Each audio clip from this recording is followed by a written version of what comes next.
Panja League.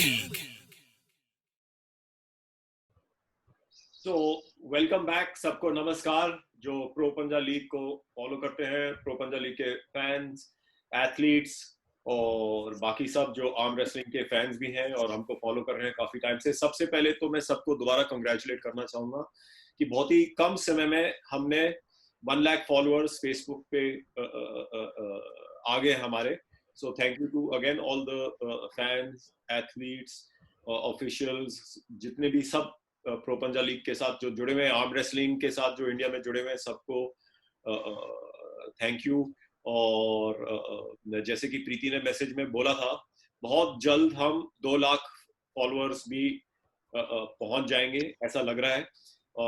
अगस्त के first week तक ही पहुंच जाएंगे and we will become one of the biggest arm wrestling groups in the world, जो मेरे ख्याल से एक छोटा फीट नहीं होगा। It will be a very big accomplishment and we will keep this going. हमारा गोल है कि दिसंबर तक हम 5 लाख फॉलोअर हो जाएंगे ऑन फेसबुक, विच अगेन कोई छोटा फीट नहीं है। सो अगेन ये एक मिलके किया है सबने everybody has done this together. So congratulations to everyone. Now I want to introduce जो हमारा आज जो चैट है वो है with the Royal sports Club of India.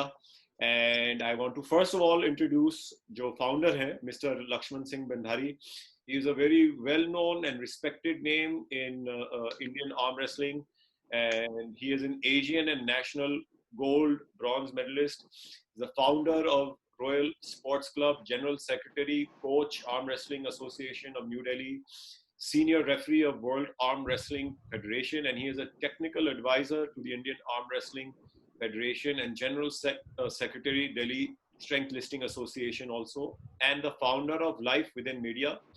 And he has worked in a lot of big corporate companies, Speaking Tree, Times Group, Life Positive Magazine, The Pioneer, Amar Ujala, Dainik Jagran, Rashtriya Sahara, Rajasthan Patrika.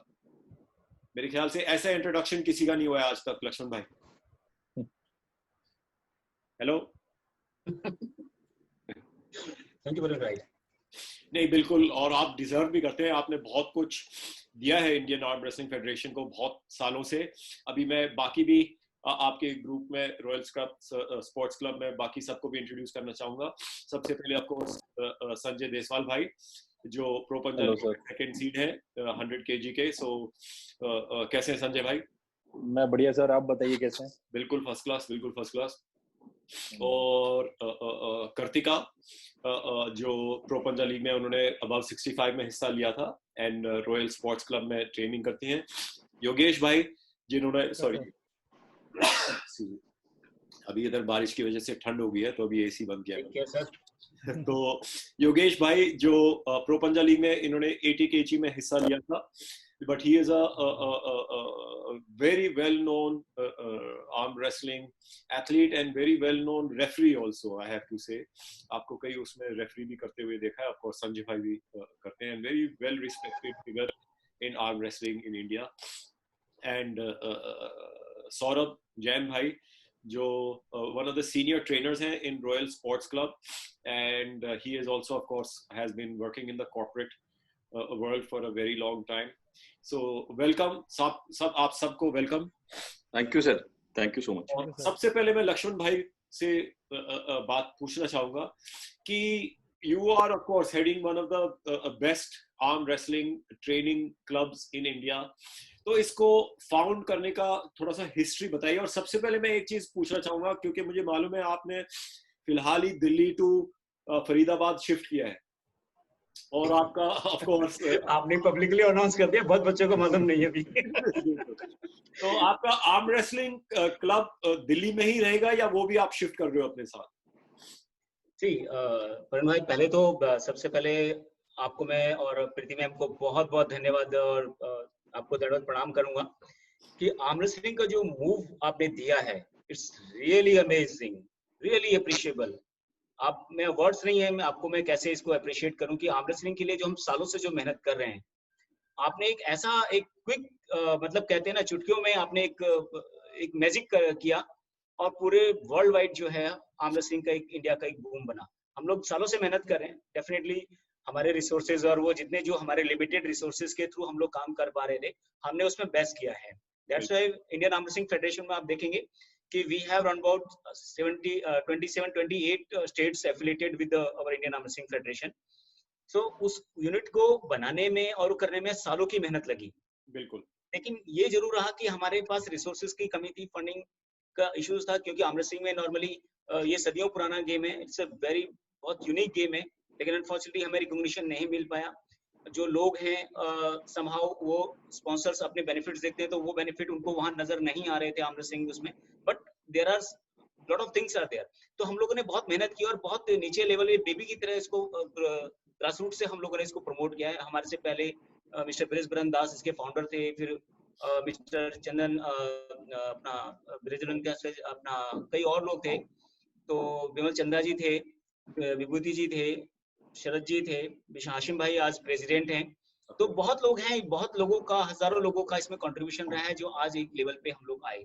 लेकिन आपके आने के बाद जो pro Punjab league का concept आप लेकर आए, और भी बहुत प्रोफेशनल इवेंट लग रहे हैं, चले हैं इसमें और चला भी रहे हैं लोग, लेकिन जो कॉन्सेप्ट और जो यूनिक और जो आइडियाज आप लेकर आए, that is amazing, that is really appreciable और बहुत अच्छा था। और that's why the again congratulation कि आपने 1 lakh with in a short time, 4 महीने के अंदर 1 लाख का number, it's not a small deal, it's a very big deal. और इसके बाद जो आपका टारगेट है कि दिसंबर तक इसको 5 लाख करेंगे, तो डेफिनेटली इंडिया के सपोर्ट के लिए, आपके सपोर्ट के लिए और गेम के सपोर्ट के लिए definitely we will help you out to reach your target. वो क्योंकि आपका ही नहीं है, वो हमारा भी टारगेट है, हमारा भी एक उसमें हम लोग आपको करते हैं। और आर्म रेसलिंग ये ना जैसे कि आपने बोला, arm wrestling royal sports club का था 89 में, मैं एक पार्क में नॉर्मल ऐसे खेलने गया था, तो उस टाइम बहुत यंग था मैं, तो अच्छी ट्रेनिंग, अच्छी प्रैक्टिस हुआ करती थी आर्म रेसलिंग में स्कूल में। और इसमें हम लोग ऐसे, जैसे आप लोगों ने भी जरूर लगाया होगा, तो ऐसे मैं भी स्कूल और फ्रेंड्स में लगा देता, तो सबको ही मैं हरा देता था। तो मुझे नहीं मालूम था प्रोफेशनल गेम है। तो एक पार्क में ऐसे ही मादीपुर एरिया में एक टूर्नामेंट ऐसे ही हो रहा था, फ्रेंडली उन्होंने किया, तो वहाँ पर एक स्टेट लेवल का चैंपियन जो है, गोल्ड मेडलिस्ट वहाँ पर आया हुआ था। तो वो स्ट्रॉन्गेस्ट यानी कि चैंपियन ऑफ चैंपियन हमारी कैटेगरी में होता है, कि उसके लिए वो था कि मैं अब यहाँ स्ट्रॉन्गेस्ट खिलाड़ी जो है यहाँ पर मैं बनूंगा। तो समहाउ मैं भी अपने दोस्तों के उसमें आ गया कि तुम हमारे को तो बहुत हरा देते हो लक्ष्मण, यहाँ पर हरा कर दिखाओ, तो हमें बात करें, हमारे ऊपर तो बड़ी आप सेखी बगाड़ते हो हरा के, अब इनको हरा कर दिखाओ। मतलब एक तरह से चैलेंज उन्होंने मुझे वहां दिया, आई एक्सेप्टेड देयर। तो मैंने कहा ठीक है, लेट्स, देखो मैं स्पोर्ट्समैन हूँ, हार और जीत से नहीं डरता मैं, और हार जीत मेरे लिए कोई मायने नहीं रखती है, क्योंकि हारता है तो हार में भी आपके लिए एक लर्निंग है, हार में भी आपकी एक जीत है, क्योंकि आप वहां से लर्न करते हो, ठीक है ना। और सक्सेस जो होती है आपको मेंटेन करके रखना पड़ता है, सक्सेस तो वो सब चीजें, बहुत सारी चीजें, इसकी बारीक थिन लाइन होती है इसके बीच में। तो लूजर कभी भी हो, तो मैंने भी कभी अपने लाइफ के अंदर कभी भी अपने हार को उसको लेट डाउन नहीं हुआ, ना ही मैंने उसको हार की तरह देखा है, उसको मैंने एक लर्निंग देखा है कि मुझे कहीं मेरी कमी थी और सामने वाला मेरे से अच्छा खेला, अच्छा उसका वो था, तो वो जीता, वो डिजर्व करता है। तो मैं कहीं लैग किया या कहीं भी किया तो मैं उसलिए हारा, तो ये एक वो था। लेकिन वहां पर मैंने क्या था कि वहां पर जो है उस लड़के को मैंने वहां बीट किया। उसके बाद वो थोड़ा सा ये होता है कि एक चैंपियन को आप हरा दें, अननोन बंदा जिसने कभी आर्म रेसलिंग प्रोफेशनली कभी नहीं खेला हो, तो ऑब्वियस है कि सामने वाले में थोड़ा सा कॉम्प्लेक्स आ जाता है कि मैं कैसे हार गया। तो उन्होंने थोड़ा सा वहां पर वो किया कि नहीं नहीं, ये आपने गलत किया, चीटिंग किया है और ये सब किया, तो दोबारा कराओ। सो मैंने कहा करा लीजिए, मेरी सिर पे मेरे को कोई फर्क नहीं पड़ने वाला था, क्योंकि मैं तो वहां जस्ट एक फन के लिए खेल रहा था, मेरे लिए कोई ऐसा वो नहीं था कि मेरे को स्टार बनना है या वो बनना है। तो वहां दोबारा भी उनको मैंने बीट किया वहां पर। तो उसके बाद काफी एक मुझे इसमें बड़ा इंटरेस्ट आया, फिर उन्होंने बोला कि अगर लक्ष्मण आप इतना अच्छा खेलते हो तो आप क्यों नहीं आप स्टेट खेलते हो। तो वहां से मुझे पता चला कि स्टेट होता है, इसका एक टूर्नामेंट वगैरह होता है। 85 में वर्ल्ड चैंपियनशिप भी यहाँ पर इंडिया में हुई।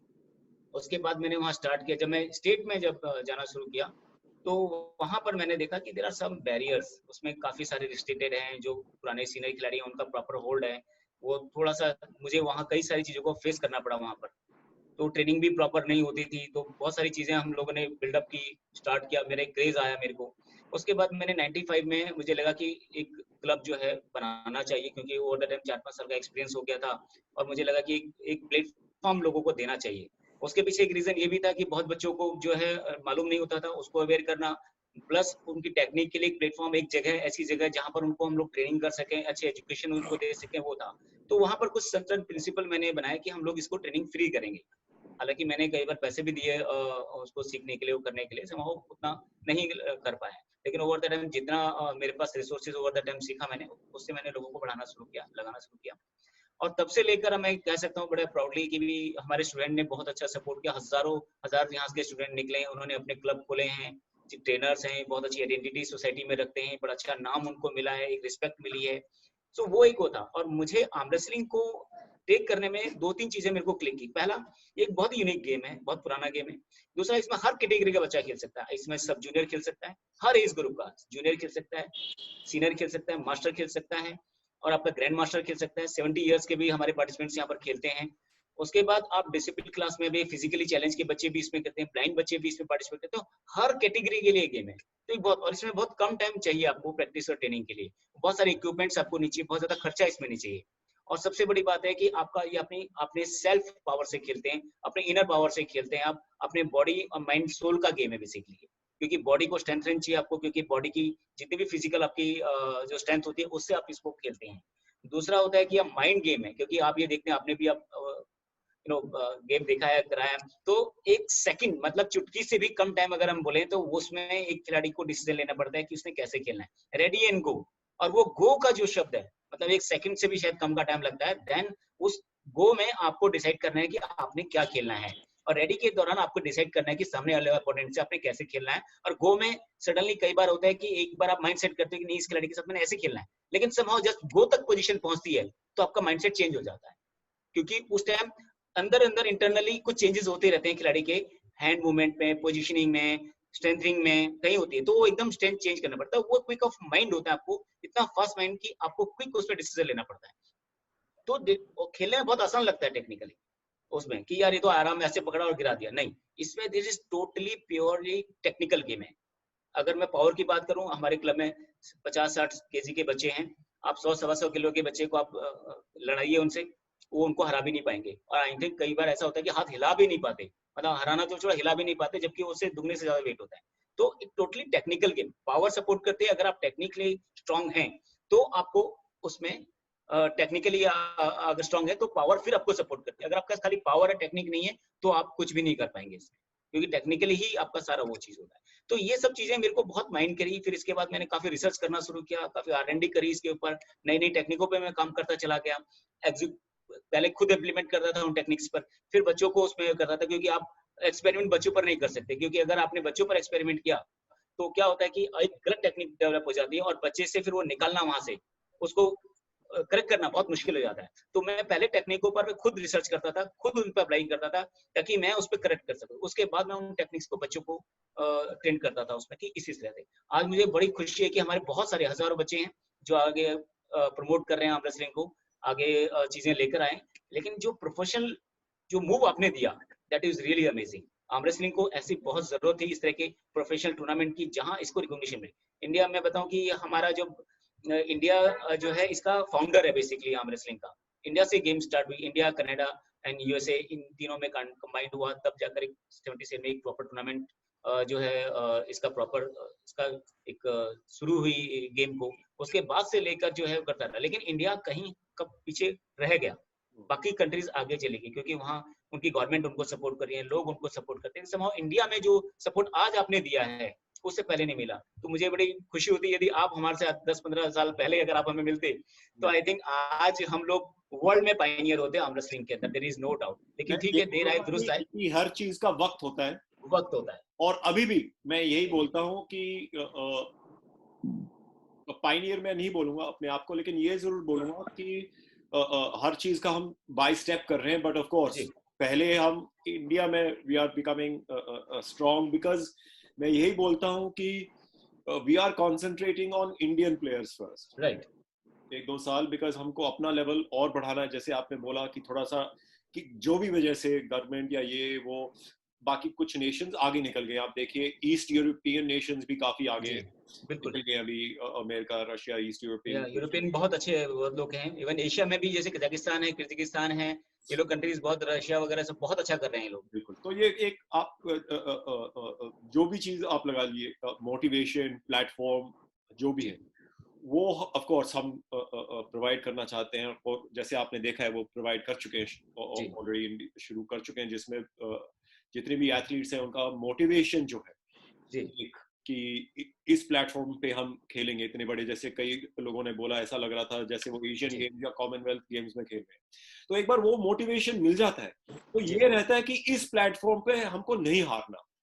एक बार वो हो जाता है तो the players themselves want to try harder, train harder, क्योंकि we cannot lose there because इतने सारे लोगों के सामने we don't want to, and that is what pushes everybody कि we want to win, एक अंदर का जो passion which drives you even more, the motivation. So इसमें कई चीजें हैं, of course हमने भी जैसे ओवरनाइट तो हम आए नहीं इस पे काफी टाइम से, कि कैसे करना चाहिए कैसे नहीं करना चाहिए, जैसे वो बोलते हैं कि जो ओवरनाइट सक्सेस है वो 30 साल में होती है तो इसमें even in terms of the packaging and the marketing and everything, ये एक ऐसा नहीं है कि बस कि तुक्का मार दिया और हो गया। तो I have to say, जैसे आपने बहुत अच्छी तरीके से बोला, all of you and the Indian Arm Wrestling Federation, everybody has been developing this game काफी टाइम से in the grassroots level, but how to take it to the next level also, इसमें काफी चीजें मैटर करती हैं, जिसमें of course क्योंकि हम फिल्म वर्ल्ड से हैं, उसमें एक अलग मार्केटिंग कैसा होता है, कैसा और ये वो और प्लेटफॉर्म कैसा होना चाहिए, तो उसमें हमने अपना थोड़ा सा एक्सपर्टीज डाल के और आगे भी कैसा पाथ होना चाहिए वो एक उसमें हमने थॉट दिया है। बट ऑफ कोर्स जैसे मैं हमेशा कहता हूँ, this is a platform for the athletes, because मेहनत उनको करना है, राइट? मेहनत हम अपने प्लेटफॉर्म में दे सकते हैं, but they are the ones who have to perform, and that is why इसका जो टैगलाइन या मोटो लोग वो है कि आपकी किस्मत आपके हाथ, ये मैं दोबारा हमेशा दोहराता हूँ, बिकॉज हम आपको प्लेटफॉर्म दे सकते हैं लेकिन आपको जितवा नहीं सकते, right? So first of all your competition is international, तो आएगा बाद में, but first of all your competition is with your fellow Indian athletes and with yourself, कि आप अपने आप को कितना पुश कर सकते हैं, राइट? आपके अंदर कितना पैशन है अपने आप को पुश करने के लिए। मेरे अंदर पैशन है इस गेम के लिए और एथलीट्स के लिए, इसलिए मैंने अपनी तरह से कोई कमी नहीं छोड़ी कि एक प्लेटफॉर्म ऐसा लगना चाहिए कि प्लेयर आके बोले कि यार इस पे मुझे करना है, और ऑफ कोर्स स्पोर्ट्स मिनिस्टर साहब से वो किया, विजेंद्र सिंह आए, तो एक ये होता है कि ये नहीं होना चाहिए कि हमारी तरफ से कोई कमी आए, बाकी then it is up to the athletes कि to push yourself, to train, जो भी है कि to make the most of that platform and to feel pride. एक प्राइड होता है हमेशा कि हमारे यहाँ पे भी एक ऐसा प्लेटफॉर्म है, एक ऐसा स्टेज है, और मैं ज्यादा नहीं बोलना चाहूंगा लेकिन ऐसा स्टेज है जो हमने अपने पहले ही उसमें कि बहुत कम जगह ऐसा स्टेज देखा जाता है। आप मोस्टली आप देखो तो आर्म रेसलिंग को एक थोड़े से छोटा और ये ऐसा एक पर्सनल वो प्रोवाइड किया जाता है। प्रवीण भाई, जो आपने स्टेज का जो पूरा बनाया था और जो the way you have executed it, planned it, it's really awesome. ये there is the never happen in earlier in India, that must say, कि इस तरह का इवन वर्ल्ड में भी हमें जो लेवल था वो वर्ल्ड लेवल का आपका प्लेटफॉर्म था वहां पर, जो इंडिया के बच्चों ने फील किया, महसूस किया। क्योंकि मैं वर्ल्ड में कंटिन्यूसली जाता हूँ, देखता हूँ, एशिया वर्ल्ड चैंपियनशिप में मेरा काफी वो रहता है, तो आई नो कि वहां पर क्या प्लेटफॉर्म किस तरह से रहता है। मतलब वर्ल्ड में भी बहुत कम ऐसे केसेस आपको देखने मिलेंगे या ऐसे प्लेटफॉर्म्स, ऐसी चीजें देखने को मिलेंगी जो आपने वहां पर इम्प्लीमेंट की है। तो रियली अमेजिंग, जो आपका विजन है, जो आपका गोल है, जिस हिसाब से आप एग्जीक्यूट कर रहे हैं, दैट इज रियली ऑसम। तो really congratulate to you and your team. Thank you once again. मैं यही बोलना चाहूंगा कि जैसे प्रीति ने कल एक मैसेज में बोला कि हम ये चाहते हैं कि जैसे आईपीएल में बाहर के प्लेयर्स मरते हैं जी कि यार हमको इधर मिलना चाहिए, खेलना है, वैसे ही प्रो पंजाब लीग में बाहर के प्लेयर्स को ऐसा होगा यार इसमें हमको खेलना है, राइट? तो इससे और काफी चीजें हैं जो वो धीरे धीरे जो प्लान है जो रिवील करेंगे, ये वो हर चीज जो है वो ठीक टाइम पे वो होता है कि इसके स्टेजेस और कैसे क्या करना है और अलग चीजें क्या, और ये वो super matches, national tournament, league, तो इसको एक ठीक तरह से वो प्रॉपर ऑर्गेनाइज प्लान वे में करना ही होगा, उसी को सबसे एग्जीक्यूट आपको प्लान करना होगा डेफिनेटली। और एंड आपकी your team is doing great, that is really amazing things. तो इधर मैं एक चीज आपसे पूछना चाहूंगा दोबारा रॉयल स्पोर्ट्स क्लब से, इससे पहले कि मैं बाकी सबसे भी बात करूं, क्योंकि सबसे उनके बारे में, उनकी जर्नी के बारे में थोड़ा वो बात भी जरूर। और एक मैं आपसे पूछना चाहूंगा कि ऑफ कोर्स आपने पहले खेला और फिर आपने क्लब खोला और आपने ये ट्रेनिंग प्रोग्राम डिवाइस किया। So how did you devise the training programme? मैंने आपके कुछ वीडियोस देखे जब आप ट्रेन कर रहे हैं। So how did you put this the training program together? Were you inspired by some other people or was it from your own experience? Was it a mix of everything? वो कैसा आपने mix करके एक बनाया कि ये ऐसा training होना चाहिए? सर आप जैसे एक सिंपल एग्जांपल बोलता हूँ सर, जब तक आप ड्राइविंग सीट पे में बैठेंगे तब तक आप ड्राइव नहीं सीख सकते, जब तक आप पानी में नहीं उतरेंगे तैरना नहीं सीख सकते।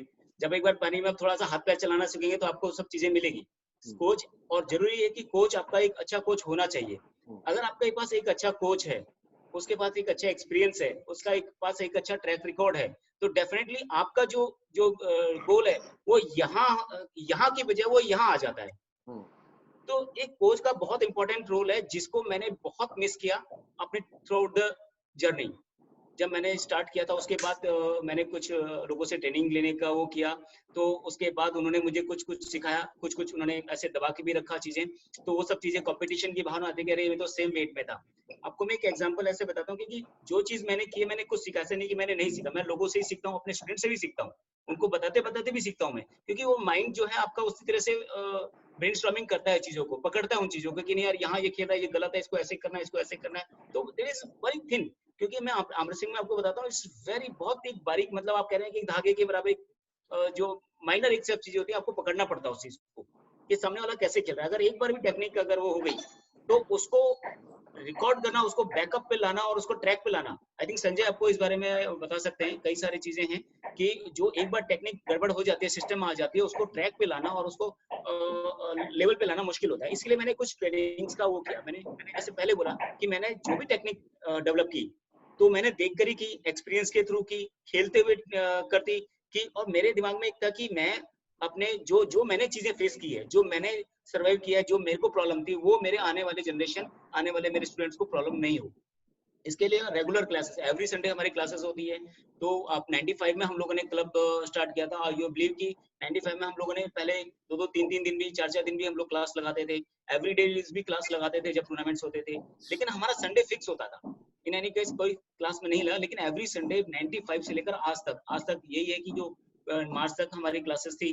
जो कोविड में जब चीजें हुई, थोड़ा सा ऐसा कोई और गवर्नमेंट ने बंद की सब चीजें, तो हमें भी उस चीज को फॉलो करना था, क्योंकि सब सेफ्टी फर्स्ट, तो सब चीजों की जान पहले है, उसके बाद तो गेम है। तो उसके बाद हमारी वो ब्रेक, लेकिन उसके बाद भी हम लोग ऑनलाइन वीडियोस में, ऑनलाइन चैटिंग में, वो सबको उनको ट्रेनिंग का दे रहे हैं। तो जो ट्रेनिंग का जो रहता है, ट्रेनिंग में आपको पकड़ना पड़ता है कि चीजें कहाँ सामने वाला खेल रहा है, और हर पर्सन टू पर्सन वेरी करता है। ये मैं बताऊं कि जो अगर मैं फिंगर्स की बात करूं, आप कहते हैं कि हाथों में जान है, हाथों में जान नहीं होती सर। सबसे पहला होता है माइंड। आपके दिमाग में आपके माइंड सेट आपको स्ट्रांग होना चाहिए। आपका माइंड स्ट्रांग है ना, तो आप अपने, कई बार क्या है कि साइकोलॉजिकल फर्क आता है, तो सबसे पहले आपका साइकोलॉजिकली स्ट्रांग होना चाहिए, जिससे कि सामने अपोनेंट को आप अंडर एस्टिमेट ना करें, और उसको जो है अच्छे से आप ट्रीट करें, उससे घबराए ना, और उस पे देखें कि उसके आपको। और दूसरा चीज होता है कि सामने वाले के लूपहोल्स को ट्रैक करना, कि वो क्या खेल रहा है, कैसे खेल रहा है, उसके साथ आपने कौन सी टेक्निक अप्लाई करना है। वो एक स्टेट ऑफ माइंड होता है आपका। दूसरा होता है कि यार टेक्निकों को कैसे, फिंगर है, टो है, फिंगर के जो एक एक चीजें हैं, इनकी टेक्निक्स होती हैं, पाम की टेक्निक होती है, थंब की पोजीशन होती है, और इसके रखने के बाद जो ग्रिप हम बनाते हैं, तो ग्रिप को रखने के बजाय यहाँ से लेकर यहाँ तक की पूरी टेक्निक है ये। अगर मैं यहाँ से स्टार्ट करूँ, यहाँ से स्टार्ट होते होते अगर मैं ऊपर तक अपने रिस्ट को लेकर जाऊं, ये यहाँ तक की टेक्निक होती है। अगर एक सेकंड, एक सुत भी आपने ऊपर नीचे कर दिया तो आपकी टेक्निक चेंज हो जाती है, उसका पावर का फ्लो चेंज हो जाता है, आपका जो डायरेक्शन चेंज हो जाती है। फिर आपने कैसे खड़े होना है, हेड का पोजीशन क्या होना चाहिए, शोल्डर का पोजीशन क्या होना चाहिए, आर्म्स का पोजीशन क्या होना चाहिए। कोई ऐसे स्ट्रेट हाथ खोल के खेलता है, कोई बीच में मिड खेलता है, कोई बिल्कुल क्लोज करके खेलता है। तो उसके अलग अलग टेक्निक अलग अलग होती है, और ये पर्सन टू पर्सन वेरी करता है। कि आप कैसे उस चीजों को पकड़ते हैं और आपके लिए कौन सी टेक्निक फिट है।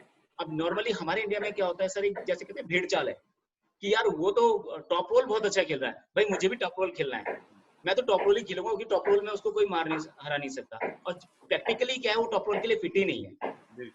वो सेंटर के लिए फिट हो सकता है, वो आपका हुक के लिए फिट हो सकता है। अब जो हुक में खेलते हैं तो वो होता है कि यार हुक तो बहुत अच्छा भैया, वो तो हुक में मार देता है उसको, आप खेलते ही नहीं हुक में। तो उसका ऑब्वियस है, हुक में उन्होंने अपनी बॉडी को इतना स्ट्रेंथन किया हुआ है, उनका माइंडसेट इतना स्ट्रांग है, पोजीशन को पर्टिकुलर एंगल उनका स्ट्रांग है कि वहां पर वो आप उसको बीट नहीं कर सकते। लेकिन ऐसा नहीं होता, किसी खिलाड़ी में कमजोरी नहीं होती है या वीक पॉइंट नहीं होते हैं, क्योंकि अगर उसका हुक स्ट्रांग है तो ऑफ कोर्स उसका सेंटर पॉइंट या उसका अपर टॉप रोल वो कहीं ना कहीं वो वीक होगा, या उसका शोल्डर में या फोर आर्म्स में, उसके रिस्ट में, उसके फिंगर में कहीं ना कहीं कोई ना कोई कमी होगी।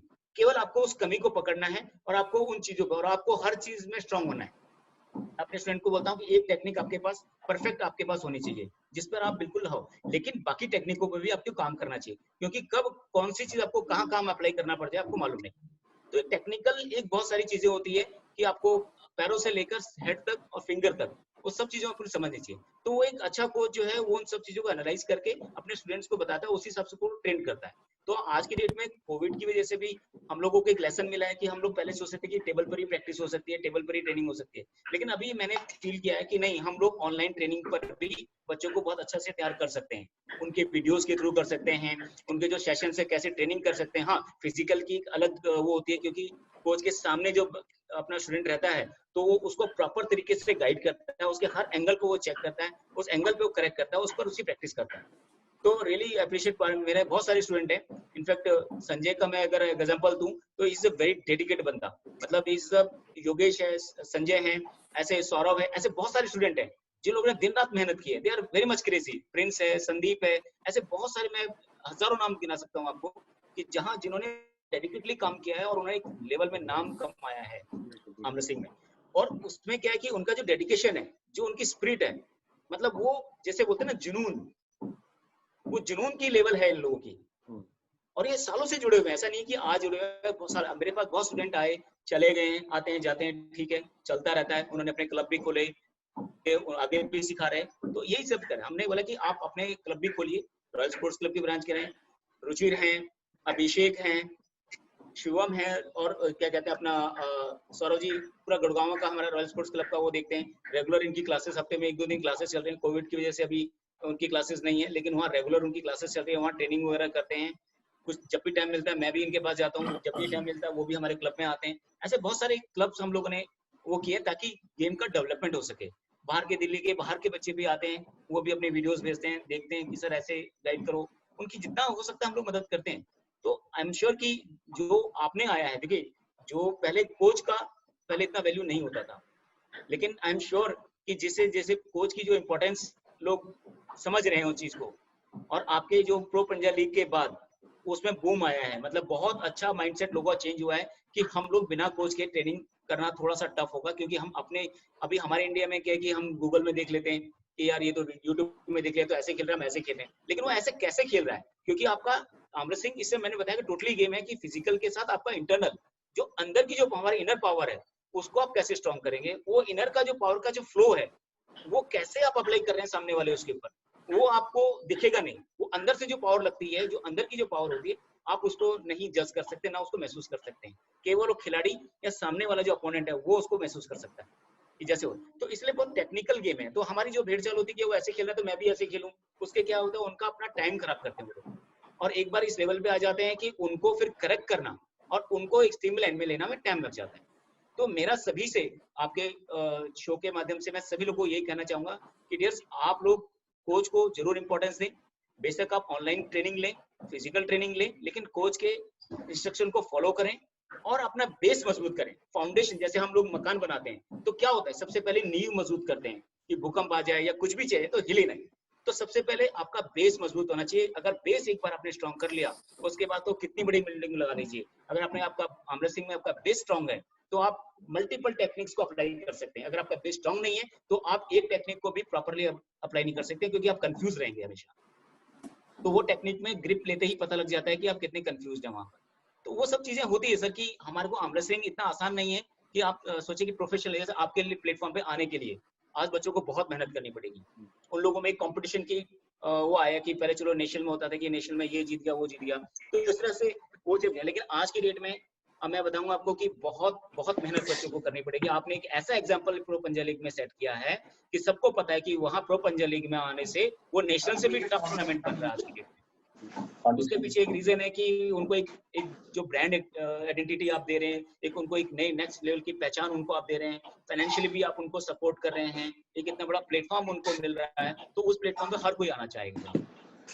नेशनल के बाद जो है आई थिंक जो मैं कहूंगा कि सबसे बड़ा टूर्नामेंट आपका प्रो पंजाब लीग है, क्योंकि नेशनल में हमारे सारे हजारों खिलाड़ी जुड़ते हैं वहां पर, और जिस हिसाब से ग्रोथ हो रही है हमारे आर्म रेसलिंग की पिछले कई सालों में, अगर 4-5 सालों में अगर मैं बात करूं तो हमारी जो संख्या है, जहां हमारी पहले 8-10 साल पहले 200, 250, 150 की प्रेजेंस रहती थी नेशनल में, आज की डेट में जो हमारी एंट्रीज है वो 700-800 की एंट्रीज, 1000 तक की एंट्रीज पहुंच गई है। तो इससे पता लगता है कि आर्म रेसलिंग का ग्रोथ हो रहा है, और आपके आने के बाद जो प्रोफेशनलिज्म आया है आर्म रेसलिंग के अंदर, that is really amazing.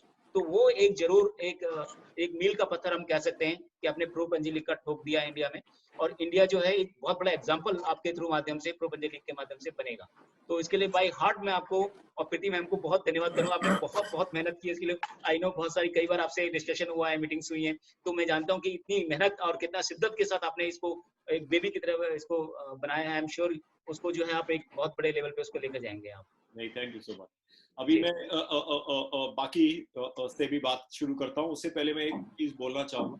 Of course जैसे आपने बोला कि कोच की बहुत अहमियत होती है, और आज और भी अहमियत है क्योंकि आज गुरु पूर्णिमा दिन है तो आप सब लोग अपने गुरुजी के साथ बात कर रहे हैं, और हमारे स्पेशली इंडिया में गुरु को इतनी अहमियत दी जाती है, जो कि जरूरी भी है और बहुत इम्पोर्टेंट है।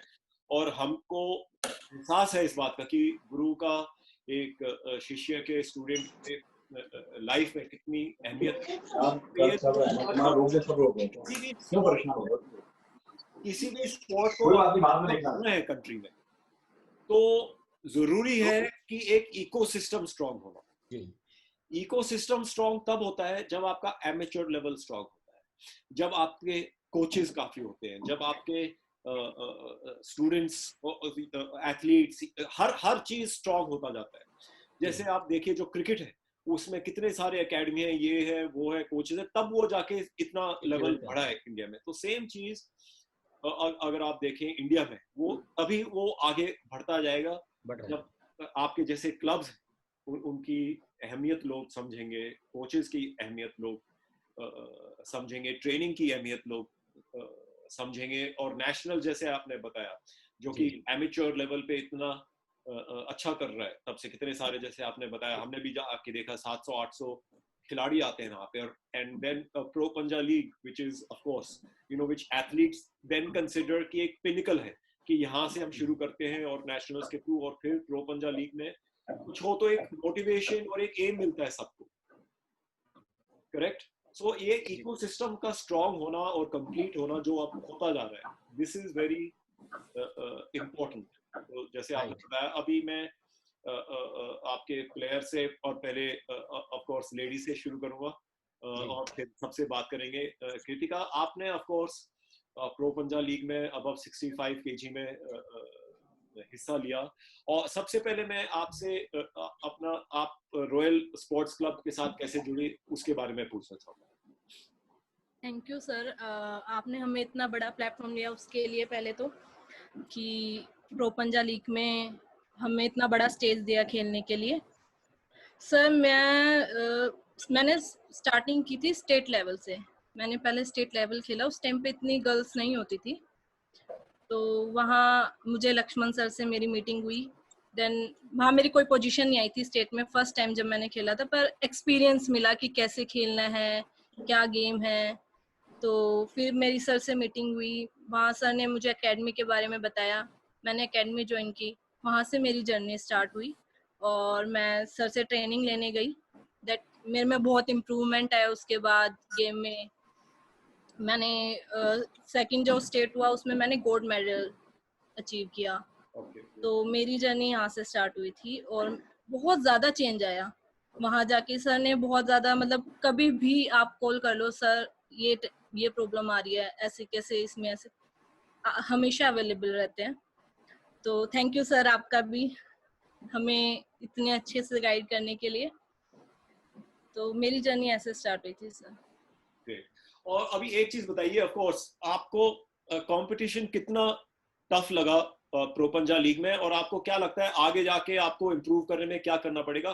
टफ इसलिए भी हुआ है क्योंकि जितने नेशनल्स में वेट कैटेगरीज हैं वो हमारे यहाँ पे प्रो पंजा लीग में कम वेट कैटेगरीज हैं, तो जो कंपटीशन लेवल है वो और भी बढ़ जाता है, क्योंकि नेशनल्स में आपको मौका मिलता है मेरे ख्याल से थोड़ा सा और, क्योंकि weight categories are more to you know to get higher placing, but here because ladies के उसमें सिर्फ 2 वेट कैटेगरीज है, अंडर 65 एंड अबव 65, सो मेरे हिसाब से कंपटीशन थोड़ा सा और भी बढ़ जाता है।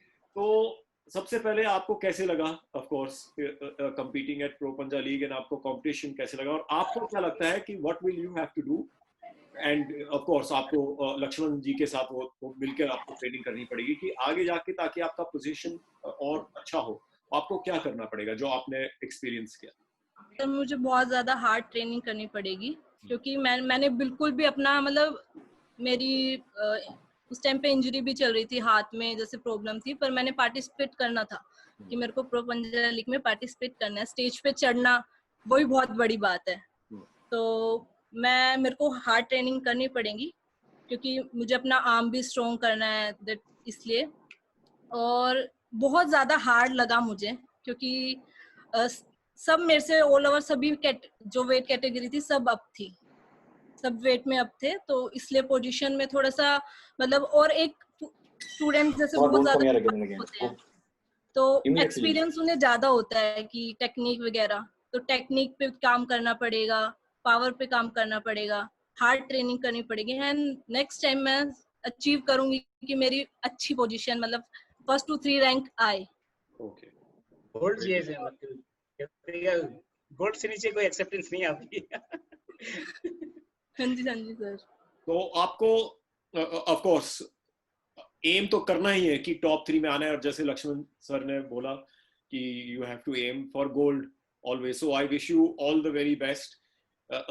जैसे मैंने शुरुआत में बोला था, हमारे लिए कोई फेवरेट्स नहीं है तो वो मेहनत तो आपके हाथ में है, आपके स्पोर्ट्स क्लब में आप कितना वो सुनते हैं, तो उसके बारे में तो यही मैं बोल सकता हूँ कि आई wish you all the very best in your quest, and I do hope of course कि आप भी टॉप 3 में गोल्ड आपको सर एक्सपीरियंस भी मिला है बेस्ट कि क्या प्लेयर क्या टेक्निक यूज करनी है, कैसे क्या क्या इस टाइम हमारा अच्छा परफॉर्मेंस हम कैसे नहीं दे पाए, तो ये भी एक्सपीरियंस मिला है कि नेक्स्ट टाइम उस पर काम करके पोजीशन लेके आए। बिल्कुल बिल्कुल। और अभी मैं संजय भाई से बात करना चाहूंगा। सबसे पहले of course congratulations once again, हमारी ऑफ कोर्स संजय भाई से बात हुई है यहाँ पे कुछ बार ऑलरेडी, मैं दोबारा कांग्रेचुलेट बोलना चाहूंगा संजय भाई को। Thank you sir, thank you, दोबारा आपने मौका दिया हमें लाइव आने का। बिल्कुल, और he is one of the best of course arm wrestlers in the country, and अपना थोड़ा सा रॉयल स्पोर्ट्स क्लब के साथ कैसे जुड़े उसका थोड़ा सा हमें बताइए। सर स्टार्टिंग में वही है, कंपटीशन होते थे आर्म रेसलिंग के, तो वहाँ पे गए, तो हमारा अलग से एक क्लब बनाया हुआ था हमने, जिम की तरफ से जाते थे हम खेलने, जिम वाले हमारे जो कोच थे वो लेके जाते थे, तो वहाँ पे पता चला कि रॉयल स्पोर्ट्स क्लब भी है और वहाँ के बच्चे हर बार मेडल मार रहे हैं। मतलब मैं अच्छा खेलता था, ये नहीं कि मैं उस टाइम पे चैंपियन भी था, तो मुझे लगा क्या यार रॉयल स्पोर्ट्स क्लब के बच्चे मेरे से ऊपर थोड़ी हैं, मैं सबसे तगड़ा मैं ही हूँ, मैं खलीफा आदमी हूँ, मुझे जीतना। हाँ बिल्कुल। तो जब मैं सर पहली बार लक्ष्मण सर से मिला, तो इन्होंने बताया कि वहाँ पे ऐसे ऐसे क्लब है और ये सब है, तो मैंने जाके इनसे थोड़ा सा पूछा चीजों के बारे में कि कैसे क्या हो रहा है, तो मुझे फिर महसूस हुआ मुझे आर्म रेसलिंग की ABCD भी नहीं आती अभी, मुझे 1% भी गेम नहीं आता है टेक्निकली कुछ नहीं आता था मुझे, तो मुझे इन्होंने स्टार्ट कराया ट्यूब ट्रेनिंग और वो सब जो भी हमारी ट्रेनिंग्स हैं, तो इन्होंने हमें स्टार्ट कराया है, और मुझे 0 से लेके पूरा अभी तक जितना भी मैं हूँ वो सारा इन्होंने मुझे कराया। मैं और यही कहना चाहूंगा अभी कि जितने भी प्लेयर्स हैं इंडिया में जो भी हैं, बिना गुरु के आप कुछ भी नहीं कर सकते, आप किसी भी मकाम पे नहीं पहुंच सकते जब तक आपका कोई कोच नहीं है। तो आपको एक कोच बनाना पड़ेगा और उसमें कोई डाउट नहीं रखना पड़ेगा आपको उसके लिए, कि आपको डाउट है कि अच्छा है या नहीं है, तो आप नहीं सीख पाओगे। अगर आपके मन में डाउट है तो आप फिर छोड़ दो उसको। अगर उसके साथ हो तो फिर 100% आपको होना पड़ेगा। आपको बीच में और भी बंदे आएंगे गुरु बनने के लिए आपके, कि लो मैं सिखाता हूँ आपको, मैं कराता हूँ उनसे अच्छी ट्रेनिंग। तो आपको वो चीज दिमाग से हटानी पड़ेगी। अभी किसी ने मुझसे पूछा बीच में कि यार आप लक्ष्मण सर को हरा दोगे क्या खेलने में? यार हरा दूंगा। फिर वो कहते हैं कि फिर वो आपने उनको गुरु क्यों बना रखा है? मगर यार टेक्निक अलग चीज होती है और एक हराना अलग चीज होती है। उनको मुझसे टेक्निक 50 गुना ज्यादा पता है, और वो अगर मैं सीख जाऊं तो मैं कहाँ पे होऊंगा। तो मेरा मोटिव वो है, किसी को हराना कोई वो नहीं होता है। आपको कल को हरा दे, आपका ध्यान नहीं हो, आपको टेक्निक में आप इतने परफेक्ट नहीं हो, तो आपको फिर से वो हरा देगा। तो मेन आपको एक कोच बनाना पड़ेगा और उसको आपको 100% आपको सौंपना पड़ेगा उसको, जो वो बोलेगा आपको करना पड़ेगा। बीच में बहुत कंफ्यूजन हुई मुझे, 6-6 महीने कंफ्यूज रहता था मैं कि यार ये टेक्निक काम नहीं कर रही है, तो मैं कैसे खेलूं, क्या प्रैक्टिस करूं। 24 घंटे सर से पूछता रहता, जब जब भी किया फोन करके, सर ये काम नहीं कर रही है, ये ऐसे कैसे करें, शाम को मिलो मुझे। तो वो डेली मेरा यही चलता था, 6-6 महीने तक कंफ्यूज रहा हूँ, तब जाके एक एक चीजें क्लियर हुई हैं, और अभी भी सीख ही रहा हूँ मैं डेली। मतलब मुझे क्लियर हो गई ये चीजें, पर फिर भी मैं दोबारा पूछता हूँ जाके, ताकि और अच्छे से क्लियर हो। तो कभी भी आप सीखने में हिचक मत करो, कभी भी ये मत सोचो कि मुझे आ गया है खेलना। वो सबसे बड़ी गलत फहमी है कि आपको आ गया है। आप पूरा वर्ल्ड में देखोगे आपसे कहाँ से कहाँ बैठे हुए हैं प्लेयर्स, तो आप तो कुछ भी नहीं हो। और लोगों को लगता है पता नहीं हम कहाँ पहुंच गए हैं, वो खुद ही गुरु बन गए हैं। जिनको खुद खेलना नहीं आता वो गोरों को सिखाने चले हैं। तो वो चीज थोड़ा सा, इसलिए यहाँ पे लोग थोड़ा सा पीछे हैं, ओवर कॉन्फिडेंट हो जाते हैं। तो यही है कि जब अच्छे से सीखो इस गेम को। बाकी हमारा रॉयल स्पोर्ट्स क्लब रेगुलर, जैसे सर ने बताया, रेगुलर हजारों लड़के, अब मानोगे दिल्ली में तो 95% बच्चे तो लक्ष्मण सर के नीचे से ही गए, जो आज जहां भी हो, दिल्ली का कोई भी प्लेयर हुआ, 99% लक्ष्मण सर के नीचे से सीख के गए हैं। ठीक है, कुछ बंदे होंगे जो अपना स्टार्टिंग से ही अलग है। बाकी सर ने जो किया है दिल्ली में रॉयल स्पोर्ट्स क्लब के थ्रू, वो शायद इंडिया में मेरे हिसाब से किसी ने नहीं किया। इतने प्लेयर्स तैयार किए हैं, तो आज पता नहीं कहाँ कहाँ नाम कमा रहे हैं, आर्म रेसलिंग का खा रहे हैं। सच बताऊं तो पता नहीं कहाँ पे जाके बोलते हैं हम ये हम वो, और वो पता चले कि वो सर के नीचे से ही गए हुए हैं, और आज वो इन्हीं को नहीं पहचानते। तो आगे जाके खुद को क्या जवाब दोगे? बिल्कुल, वो तो एक, लेकिन यही बोल सकते हैं कि एक सर्कल कर्मा का जो है वो तो होता ही है, और वो होता भी है, कईयों के साथ हुआ भी है बीच में। बिल्कुल, वो वापस घूम के आए हैं। बिल्कुल। हाँ जी। और अभी मैं, थैंक यू संजय भाई, मैं योगेश भाई से पूछना चाहूंगा। सबसे पहले आप, दो चीजें मैं पूछना चाहूंगा। सबसे पहले आप, और दो साथ में, और उसके बाद भी कुछ पूछूंगा, क्योंकि सबसे पहले पहली बार हमारी बात हो रही है यहाँ पे, कि सबसे पहले आप रॉयल स्पोर्ट्स क्लब के साथ कैसे जुड़े, और दूसरी चीज, हमने ऑफ कोर्स आपको एज ए रेफरी भी कई जगह देखा है, लेकिन आपने प्रो पंजा लीग में डिसाइड किया कि एज अ प्लेयर मैं आऊंगा, तो वो क्यों डिसाइड किया? क्योंकि ऑफ कोर्स हमारा एक रूल है प्रो पंजा लीग में कि either you can be referee official और you can be a player, दोनों चीज नहीं हो सकते। और ये हमारा एक बहुत ही वो स्ट्रॉन्ग है, क्योंकि इसमें एक कॉन्फ्लिक्ट होता है। तो आपने सबसे पहले आप कैसे जुड़े रॉयल स्पोर्ट्स क्लब में, और आपने ये डिसीजन कि इसमें मैं एज अ प्लेयर आना चाहूंगा, वो क्यों लिया, और फिर ट्रेनिंग? 2007 के अंदर मैंने अपने जिम के अंदर कुछ लोग बच्चों को आर्म रेसलिंग करते हुए देखा। उस समय मैं पहलवानी भी करता था और जिम भी करता था। तो उस बीच में उनके पास टेबल पे गया, उनसे आर्म रेसलिंग की, और बिना किसी नानुकुर के उनको मैंने बड़े प्यार से हरा दिया।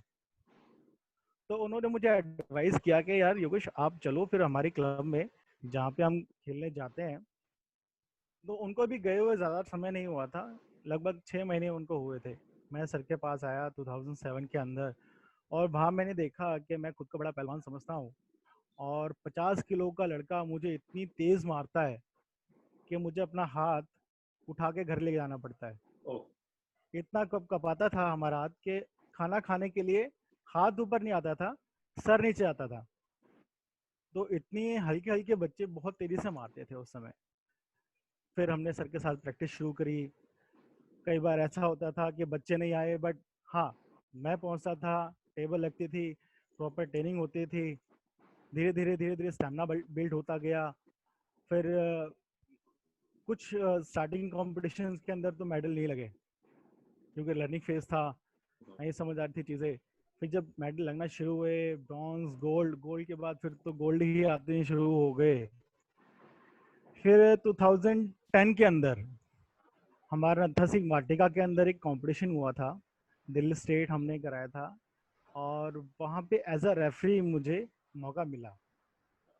तो वहाँ पे सर ने मुझे कहा कि योगेश आपको यहाँ पे रेफरीशिप करनी है। मैंने कहा यस सर मैं कर लूँगा।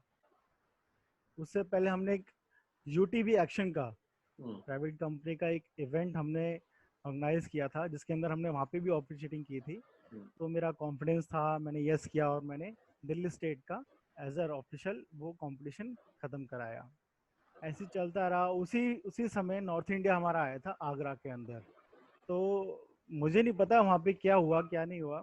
सर मेरे पास आते हैं और कहते हैं योगेश आपको यहाँ पे ऑफिशिएटिंग करनी है। अब मैं कहा ठीक है सर मैं कर लूँगा। और सीधा ही नॉर्थ इंडिया के अंदर मैंने 100 kg के अंदर रेफरीशिप स्टार्ट की थी। मतलब लोगों को लगता था कि हाँ ये चीटिंग हो सकती है, नहीं होगी, बट नहीं। सर से हमने एक चीज़ जरूर सीखी है सर, कि कभी भी चाहे वो आपका स्टूडेंट हो, आपका भाई हो या आपके नोन में हो, कोई भी हो, रेफरीशिप के अंदर कभी चीटिंग नहीं करनी है।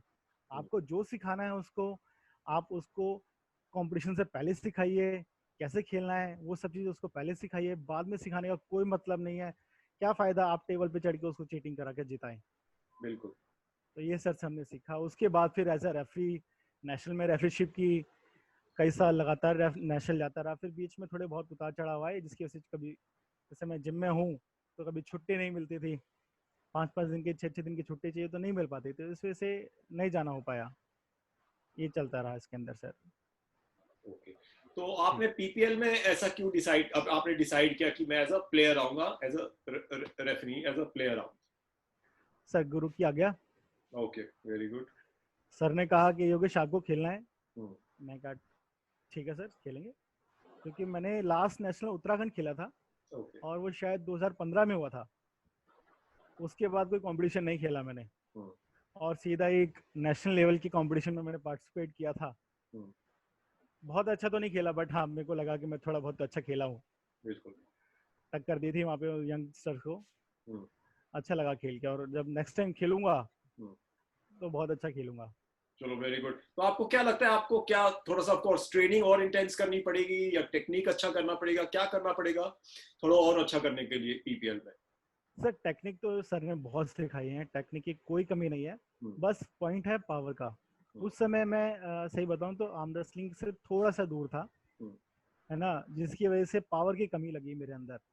अगर मैं वही ट्रेनिंग करता रहता और ट्रेनिंग के बाद मैं किसी से भी खेलता उस वेट कैटेगरी के अंदर, तो कोई बंदा मेरा हाथ नहीं हिला सकता था, क्योंकि सर ने इतनी टेक्निक सिखाई है। सही बताऊं कि मैं 2007 से कर रहा हूँ और आज भी वहाँ जाता हूँ, तो कोई फीस नहीं देनी पड़ती हमें, बिल्कुल फ्री है।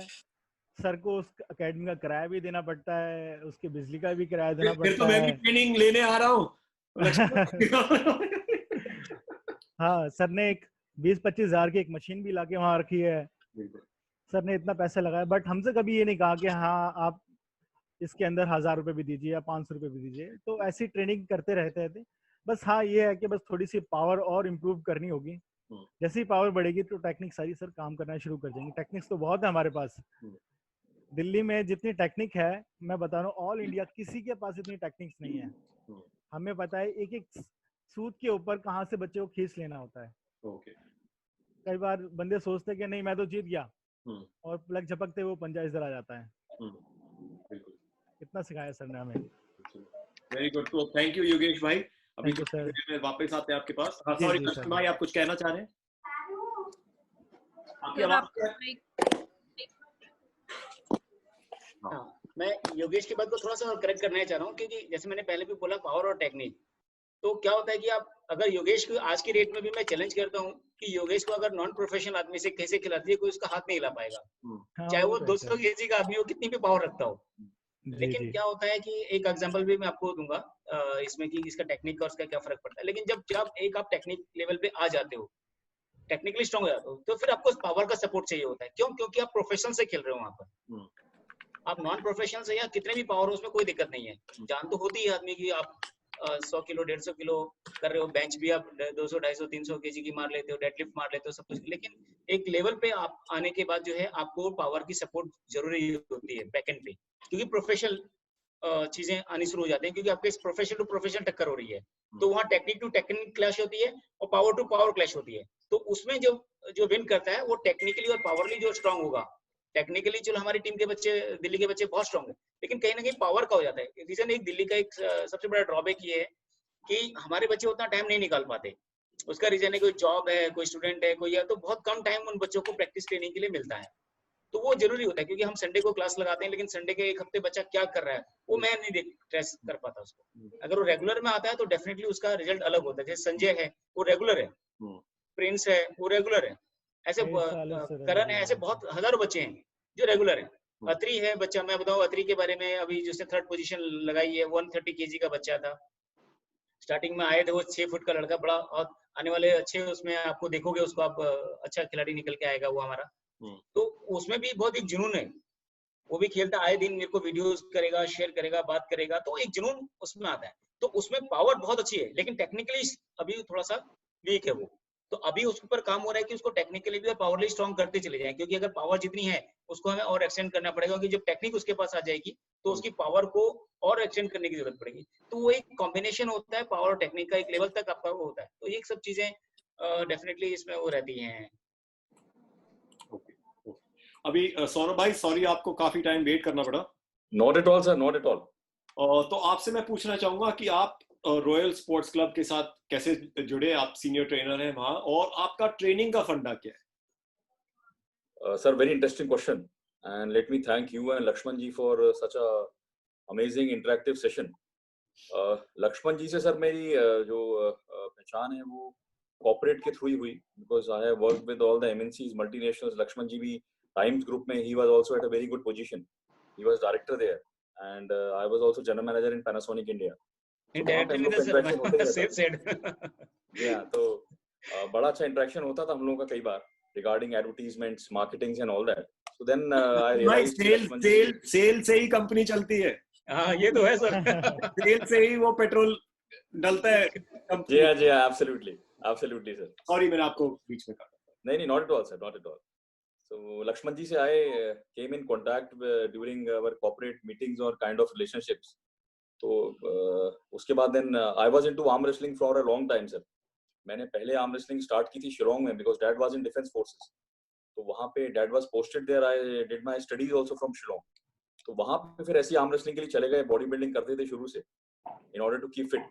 तो वहाँ पे contest में I secured silver position. ये सर है 1996 की बात। So, उसके बाद फिर थोड़ा बहुत आर्म रेसलिंग की टेक्निक्स का कुछ भी पता होता नहीं था सर उस जमाने में। अपना जाके वो, and it never used to happen standing, वो टेबल पे हम लोग बैठ के आर्म रेसलिंग किया करते थे कॉम्पिटिशन में। उसके बाद थोड़ा सा वो जो there was a bug of arm wrestling which I was bitten by इट। तो उसके बाद फिर करते गए थोड़ा बहुत, और गुजरात में भी फिर देन आई कॉम्पीटेड, वहां पे भी आई सिक्योर्ड सम गुड पोजीशंस इन स्टेट्स। उसके बाद सर फिर कॉर्पोरेट में बहुत बिजी हो गए, फिर कांटेक्ट बिल्कुल छूट गया, टच छूट गया। फिर लक्ष्मण जी मिले, then I started again. So it has been close to around 5-6 years. और ट्रेनिंग चल रही है सर दिल्ली में भी, जो 2018 में स्टेट चैंपियनशिप्स थी उसमें I secured silver position. Okay, nice. और बॉडी बिल्डिंग और पावर लिफ्टिंग में sir I have competed so many times, और उसमें भी I have won lot of laurels. उसके बाद फिर बिकॉज बीटेक करा था तो पढ़ाई करने की आदत थी शुरू से, then I studied the technical part of body building, what India में कोचेस लैक। और उसके बाद फिर फॉर्चुनेटली सर मैंने जो हेड कोचेस हैं गोल्ड्स के, उनका बहुत सेमिनार्स किए थे बॉम्बे में। Then I got opportunity to train Aman Verma, Hussain, even Sunil Shetty के साथ सर मेरे पर्सनल सेशंस हुए। They all know me personally.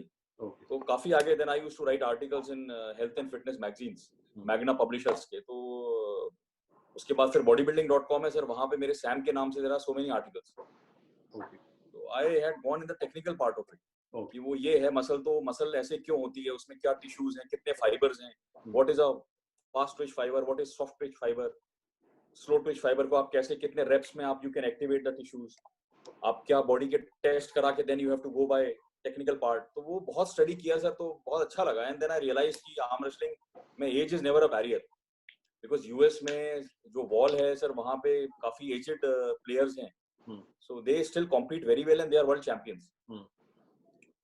So practice start करी सर लक्ष्मण जी के साथ। लक्ष्मण जी आते रहते हैं, गुड़गांव में ब्रांच है पूरा, वो हम लोग we are part of royal sports only in Gurgaon, so we keep on conducting a very good session. पूरा लक्ष्मण जी एडवाइस करते रहते हैं फोन पे भी और पर्सनली मिलके भी कि how to go about it. तो we keep on practising here in Gurgaon itself.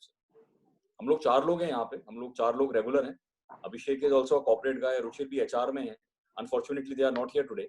और उनका जो ब्रदर है Shivam, he also works with Paytm. So हम लोग का 4-5 का बड़ा अच्छा हो जाता है सर इंटरेक्शन यहाँ पे, and once a week we make sure that we do it. Okay, मैं सौरभ जी के लिए मैं बताना चाहूंगा, तो इनका बहुत डीप नॉलेज है सप्लीमेंट्स के ऊपर, फिजिकल के ऊपर, फिटनेस ट्रेनिंग के ऊपर। हम लोगों ने सेशन भी किए हैं, और हमारे रॉयल स्पोर्ट्स क्लब के तो एडवाइजर भी हमारे बच्चों को बहुत जबरदस्त गाइडेंस और इनके थ्रू इनकी हेल्प से मिलती है बच्चों को।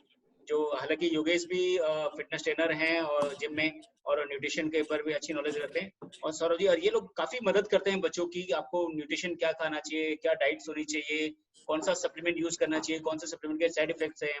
जो स्टेरॉइड्स को हम लोग स्ट्रांगली, सौरभ जी भी मेरे साथ बड़ा इत्तेफाक रखते हैं, रियली अप्रिशिएट कि सौरभ जी भी स्टेरॉइड्स को और उसको बहुत डेडिकेट है। मैं भी सेम हियर कि आप नेचुरल पावर से जितना ज्यादा वो करेंगे उतना ज्यादा अच्छा आप अपनी लाइफ को सिक्योर भी कर सकते हैं, स्ट्रेंथन भी कर सकते हैं और आगे भी बढ़ सकते हैं। अगर आप जहां सप्लीमेंट्स आपके उसमें आ जाते हैं और स्टेरॉइड्स को आपने इनरोल कर लिया बॉडी के अंदर, तो समझिए कि आप अपनी एक तो लाइफ का जो है वो आपका लाइफ कम कर लेते हैं, प्लस आपके जो बॉडी के पार्ट्स है, आपके हार्मोन में चेंजेस आने जाते हैं, बॉडी के मसल्स में चेंजेस आने शुरू हो जाते हैं। आपको अगर सप्लीमेंट नहीं लेंगे तो आपको वीकनेस और कॉन्फिडेंस लेवल का कमी आ जाता है। तो it's there lot of barriers. तो हम लोग कोशिश करते हैं, सौरभ जी भी पूरी हेल्प करते हैं कि भी हम लोग उन चीजों पर बच्चों को, आर्म रेसलिंग के बच्चों को एजुकेट करें, क्योंकि हमारे बच्चे भी आज मैं देखता हूँ इंजेक्शन भी लगा रहे हैं, स्टेरॉइड्स भी ले रहे हैं, तो that is very serious things in our sports.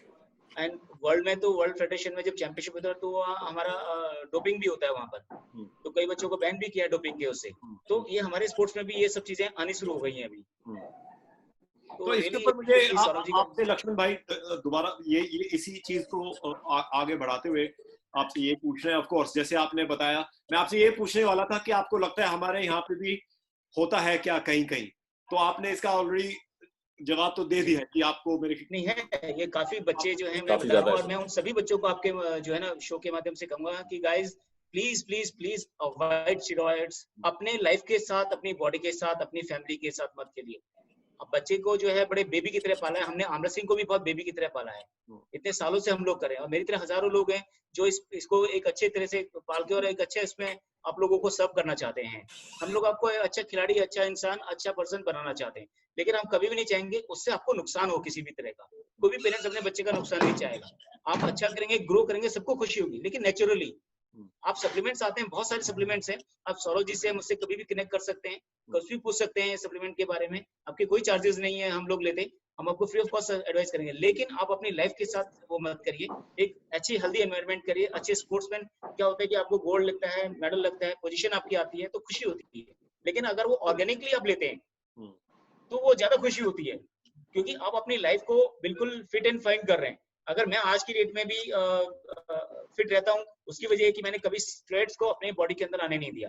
Food supplements हैं, लिमिटेड फूड सप्लीमेंट्स हैं, 4 बार पूछ के उनसे वो लेना चाहिए लिमिटेड। टूर्नामेंट के टाइम पर जरूरी हो जाता है, क्योंकि जो न्यूट्रिशन है वो बॉडी के लिए बहुत जरूरी होते हैं, लेकिन वो हमारे खाने से उससे नॉर्मली पूरा नहीं कर पाते जितनी हम कंज्यूम करते हैं, क्योंकि हम हार्ड प्रैक्टिस शुरू करते हैं। जब टूर्नामेंट के 2-3 महीने रह जाते हैं तो बहुत प्रैक्टिस करते हैं, उसके लिए जो है तब आपको डाइट, बहुत अच्छी डाइट आपको चाहिए होती है। वो डाइट आपके फूड से नॉर्मली कभी भी पूरी नहीं होती, लेकिन कुछ सप्लीमेंट का सपोर्ट लेना पड़ता है। लेकिन इतना सप्लीमेंट का सपोर्ट नहीं लेना चाहिए कि आपकी डिपेंडेंसी पूरी उसमें हो जाए और आप अपनी लाइफ के साथ जो है उसको एक वेंटिलेटर पे कंपोजिशन में चले जाएं कि जब तक वो आपको मिलेगा नहीं तब तक आप खेलेंगे नहीं। ऐसे हमारे बहुत से ऐसे खिलाड़ी हैं इंडिया में, तो उन्हीं को मैं वही रिक्वेस्ट करना चाहूंगा कि लाइफ के साथ अपने उसके मत करिए, कॉम्प्रोमाइज का मत करिए, उसको एक लिमिट में और अच्छे एडवाइजर के थ्रू कंसल्ट करके ही उसको लीजिए, ताकि आपकी बॉडी के लिए हार्मफुल ना हो, आप लाइफ लॉन्ग ज्यादा से ज्यादा टूर्नामेंट तक करें। नहीं तो फिर क्या होगा, 2, 4, 5, 10 साल आप खेलेंगे, उसके बाद फिर वो वीकनेस शुरू हो जाएगी। क्योंकि उसके बाद कई केसेस ऐसे हैं सर, प्रेम भाई मैं आपको बताना चाहूंगा कि अगर कभी खुदा ना खास्ता कोई खिलाड़ी जो स्टेरॉइड्स ले रहा है और रेगुलर ले रहा है, तो उसको कई बार दवाइयां भी असर नहीं कर पाती। बिल्कुल बिल्कुल। तो उसके ट्रीटमेंट में बहुत बड़ा चैलेंज हो जाता है, उसकी लाइफ के लिए बहुत बड़ा चैलेंज हो जाता है। ऐसे ऐसे केसेस हैं जहां पर की फैमिली डिस्टर्ब हो गई है, फैमिली टूट गई है, ऐसे ऐसे केसेस हैं इसके अंदर। हाँ, ऐसे कई केसेस हैं जहाँ पे डेथ भी हो जाती है सर। आपके आप बॉडी में आपका शुगर इतना चला गया है, आपका आप कितना भी एमजी के आप दर्द पेन किलर ला लीजिए, आपको असर ही नहीं होगा उसमें।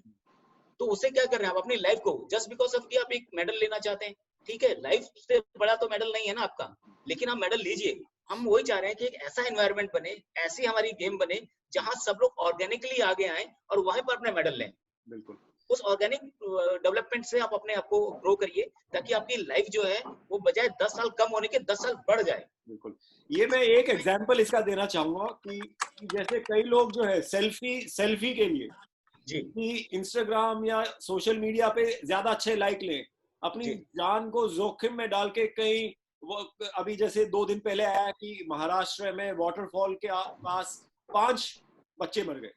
क्यों? क्योंकि वो इंस्टाग्राम के लिए सेल्फी के लिए खींच रहे थे, तो वो गिर गए। हो सकता है उन्होंने 100 बार पहले किया हो और बच गए, लेकिन वो एक बार गलत वो होना होता है कि आपकी जान चली जाती है। सेम चीज, आपको लगता है कि ड्रग्स आपको हेल्प कर रहा है, आपकी बॉडी बन रही है, आपको आप जीत रहे हो, आपको लाइक्स मिल रहे हैं, लोग आपको पसंद कर रहे हैं, लेकिन वो एक बार रिएक्ट गलत तरीके से हो जाए तो आपकी जान जा सकती है। सो आपने अपने आप से पूछना है कि इज इट वर्थ इट, कि इतना रिस्क लेना, इज इट वर्थ इट। और मैं इस बात को आगे लेते हुए, क्योंकि इसके मैं काफी खिलाफ हूँ और काफी स्ट्रॉन्ग तरीके से मैं भी इसके खिलाफ बोलना चाहूंगा कि जैसे आपने बताया वर्ल्ड लेवल पे इसका टेस्ट भी होता है, और हमारा भी प्लान है कि जल्द इसका टेस्ट करना शुरू करें। डोपिंग का होगा दो चीजें लक्ष्मण भाई, जैसे मैं जो आपसे बात करना चाहूंगा, कई इसमें ऐसे हैं जो आपको ईयर राउंड भी सैंपल लेने पड़ते हैं, नहीं तो कई लोग सब वो लेते हैं और फिर उसका मास्किंग का कुछ ले लेते हैं ताकि वो पकड़ ना पाए, और ये वो, तो उसमें भी एक सर्टेन लेवल होना चाहिए। इसके कई लेवल्स होते हैं एक्चुअली। एक बेसिक लेवल होता है आपका, यूरिन वगैरह लेकर उससे टेस्ट करते हैं, कुछ सिम्टम्स आते हैं, फिर उसको आगे लेबोरेटरी में टेस्ट किया जाता है, लेकिन थोड़ा सा एक्सपेंसिव होता है वो। बिल्कुल बिल्कुल। तो वो थोड़ा सा प्रोसेस जरूर वो होता है। और दूसरा, इस प्लेटफॉर्म में मैं आपको एक चीज और मैं बहुत शिद्दत के साथ कहना चाहूंगा खिलाड़ियों से कि देखिए प्लेयर्स, हम लोग खिलाड़ी हैं, हम लोग इंडियंस हैं, भारत के जो है हम लोग देश के निवासी हैं, और मैंने कई बार देखा है, इस पर हम लोगों ने कोशिश की उसको स्टॉप करने की, लेकिन आप सभी से मेरी रिक्वेस्ट है कि प्रो पंजा लीग के वीडियोस को भी और बाकी और वीडियोस को भी, कभी चाइना, कभी इंडिया, कभी वो वर्सेस आप दिखाते हैं, तो प्लीज मेरे हाथ जोड़ के आपसे विनती है कि प्लीज आप वो मत करिए, किसी हमारे इंडियंस की आइडेंटिटी को किसी दूसरे के उसमें मत डालिए। It's totally bad thing. अब मेरी समझ में नहीं आता है कि आपका इनर सिस्टम कैसे अलाउ कर रहा है। अगर कोई मुझे बोल दी कि मैं चाइना का आदमी हूँ, मैं फलाने कंट्री का आदमी हूँ, एज एन मैं भारत देश का निवासी हूँ सर, मैं अपनी लाइफ दे सकता हूँ अपने देश के लिए, मैं कभी भी उसका नाम को वो नहीं करूंगा। हर आदमी अपने फ्लैग के लिए लड़ता है, अपने देश के लिए लड़ता है। तो आप लोग प्लीज ना तो अपनी आइडेंटिटी को, अपने नाम पहचान को खराब करिए, नहीं किसी गेम को खराब करिए, नहीं किसी दूसरे खिलाड़ी के नाम को आप बदनाम करिए। तो प्लीज आप अपने चीप पब्लिसिटी से बाहर निकलिए, ऑर्गेनिकली अपनी जो रियल मेहनत है आपकी, उससे आप आगे बढ़िए, वो ऑर्गेनिक होगा। क्योंकि सबको पता होता है इनडायरेक्टली कि आप उसको गलत कर रहे हैं। प्रो पंजा लीग में किसको नहीं मालूम है कि प्रो पंजा लीग का प्लेटफॉर्म है जिसमें कि इंटरनेशनल खिलाड़ी अलाउड ही नहीं थे वहां पर, और आप उसको चाइना का और उसका वो करके दे रहे हैं, तो टोटली रॉन्ग। आप प्लीज इस माइंडसेट से निकलिए, अच्छे वीडियोस बनाइए, अच्छे कंटेंट तैयार करिए, ऑर्गेनिक अपना कंटेंट तैयार करिए, उसकी है किसी दूसरे के कंटेंट को अपनी पब्लिसिटी के लिए, अपनी रीच बढ़ाने के लिए आप इस्तेमाल कर रहे हैं, वो टोटली गलत है। तो मेरी सभी से रिक्वेस्ट है, वी आर ट्रू स्पोर्ट्समैन, हम बहुत अच्छे उसमें हैं, और इंडियंस जो है हमारा कल्चर हमें ये सब चीजें नहीं सिखाता है। तो आप लोग प्लीज सभी से निवेदन है कि आप प्लीज इन चीजों को अवॉइड करिए, आप खुद के वीडियोस बनाइए, खुद का चीजें डेवलप करिए, अच्छी इन्फॉर्मेशन लोगों को आप दीजिए। आप मेरे चैनल पे, आप यूट्यूब पे देखेंगे, हमारे इंटरनेशनल खिलाड़ियों को हमने लिया है, हमने डोमेस्टिक खिलाड़ियों को हमने लिया है, एशिया की चैंपियनशिप के हमारे वीडियोस हमारे यूट्यूब चैनल पे आपको मिलेंगे। लेकिन कभी हमने ये नहीं किया कि किसी खिलाड़ी का नाम इंडिया और पाकिस्तान और ये सब बड़ा बड़ा करके हम लोग उसको कर रहे हैं। नहीं, जो ऑर्गेनिक जो कंटेंट है आपका, वीडियो कंटेंट, जो ऑर्गेनिकली कंटेंट हम लोगों ने वहां पर पोस्ट किया है, ताकि, और वो वीडियो एक्सक्लूसिव वीडियोस है हमारे चैनल पे, फरीन भाई आप भी देखेंगे कि उसमें बहुत लर्निंग्स है। मैंने वो वीडियो तैयार की है जहां आप उनकी बॉडी की लैंग्वेज, बॉडी का पोस्चर, उनकी टेक्निक्स, उनकी पावर, उनको कैसे टेक्निक ले रहे हैं, फिंगर की पोजीशन कैसे ले रहे हैं, स्टैंडिंग पोजीशन कैसे ले रहे हैं, वो टेक्निक, वो बहुत कुछ आपको हमारी वीडियो से सीखने को मिलेगा। तो वो चीजें सीखिए, लेकिन ट्रेनिंग में उन चीजों को एज अ कोच के सुपरविजन में ही अप्लाई करिए, क्योंकि खुद कोच बन के करिए, क्योंकि खुद कोच के बनेंगे तो आपको बहुत लंबा टाइम को सक्सेस होने में लगेगा आपको। तो मेरी सभी से रिक्वेस्ट है प्लीज इस प्लेटफॉर्म से कि इस तरह के वीडियोस को आप प्लीज अवॉइड करें। मैं भी इस पे दोबारा, जैसे मैंने एक बीच में भी मैसेज दिया था जी, आपके आए थे जी, मैंने मैसेज भी दिया था, कुछ वीडियोस हमने निकलवाए भी थे इंस्टाग्राम से, और अभी ऑफ कोर्स जो लोग ऐसा कर रहे हैं उनको महसूस होगा कि उनको नहीं बुलाया जा रहा है इंटरव्यूज को, और ये महसूस होना चाहिए कि ये प्लेटफॉर्म मिसयूज करने के लिए नहीं है। अगर आपको इतना शौक है कि आप चाइना के प्लेयर को हराओ, तो असली चाइना के प्लेयर को हराओ, एग्जैक्टली सर, चीप लाइक के लिए, कि कुछ मुझे लाइक मिल जाए और ये मिल जाए और वो मिल जाए, तो उससे आप आगे नहीं बढ़ेंगे। आपको हो सकता है कुछ लाइक मिल जाए, कुछ आपको खुशी मिल जाए, चंद खुशी की ये मेरा वीडियो वो हो रहा है, लेकिन उससे आपको क्या फायदा हो रहा है, मुझे एक चीज बताइए। क्योंकि आप देखिए टिकटॉक भी बंद ही हो गया है। बिल्कुल, हम हर चीज नोटिस करते हैं।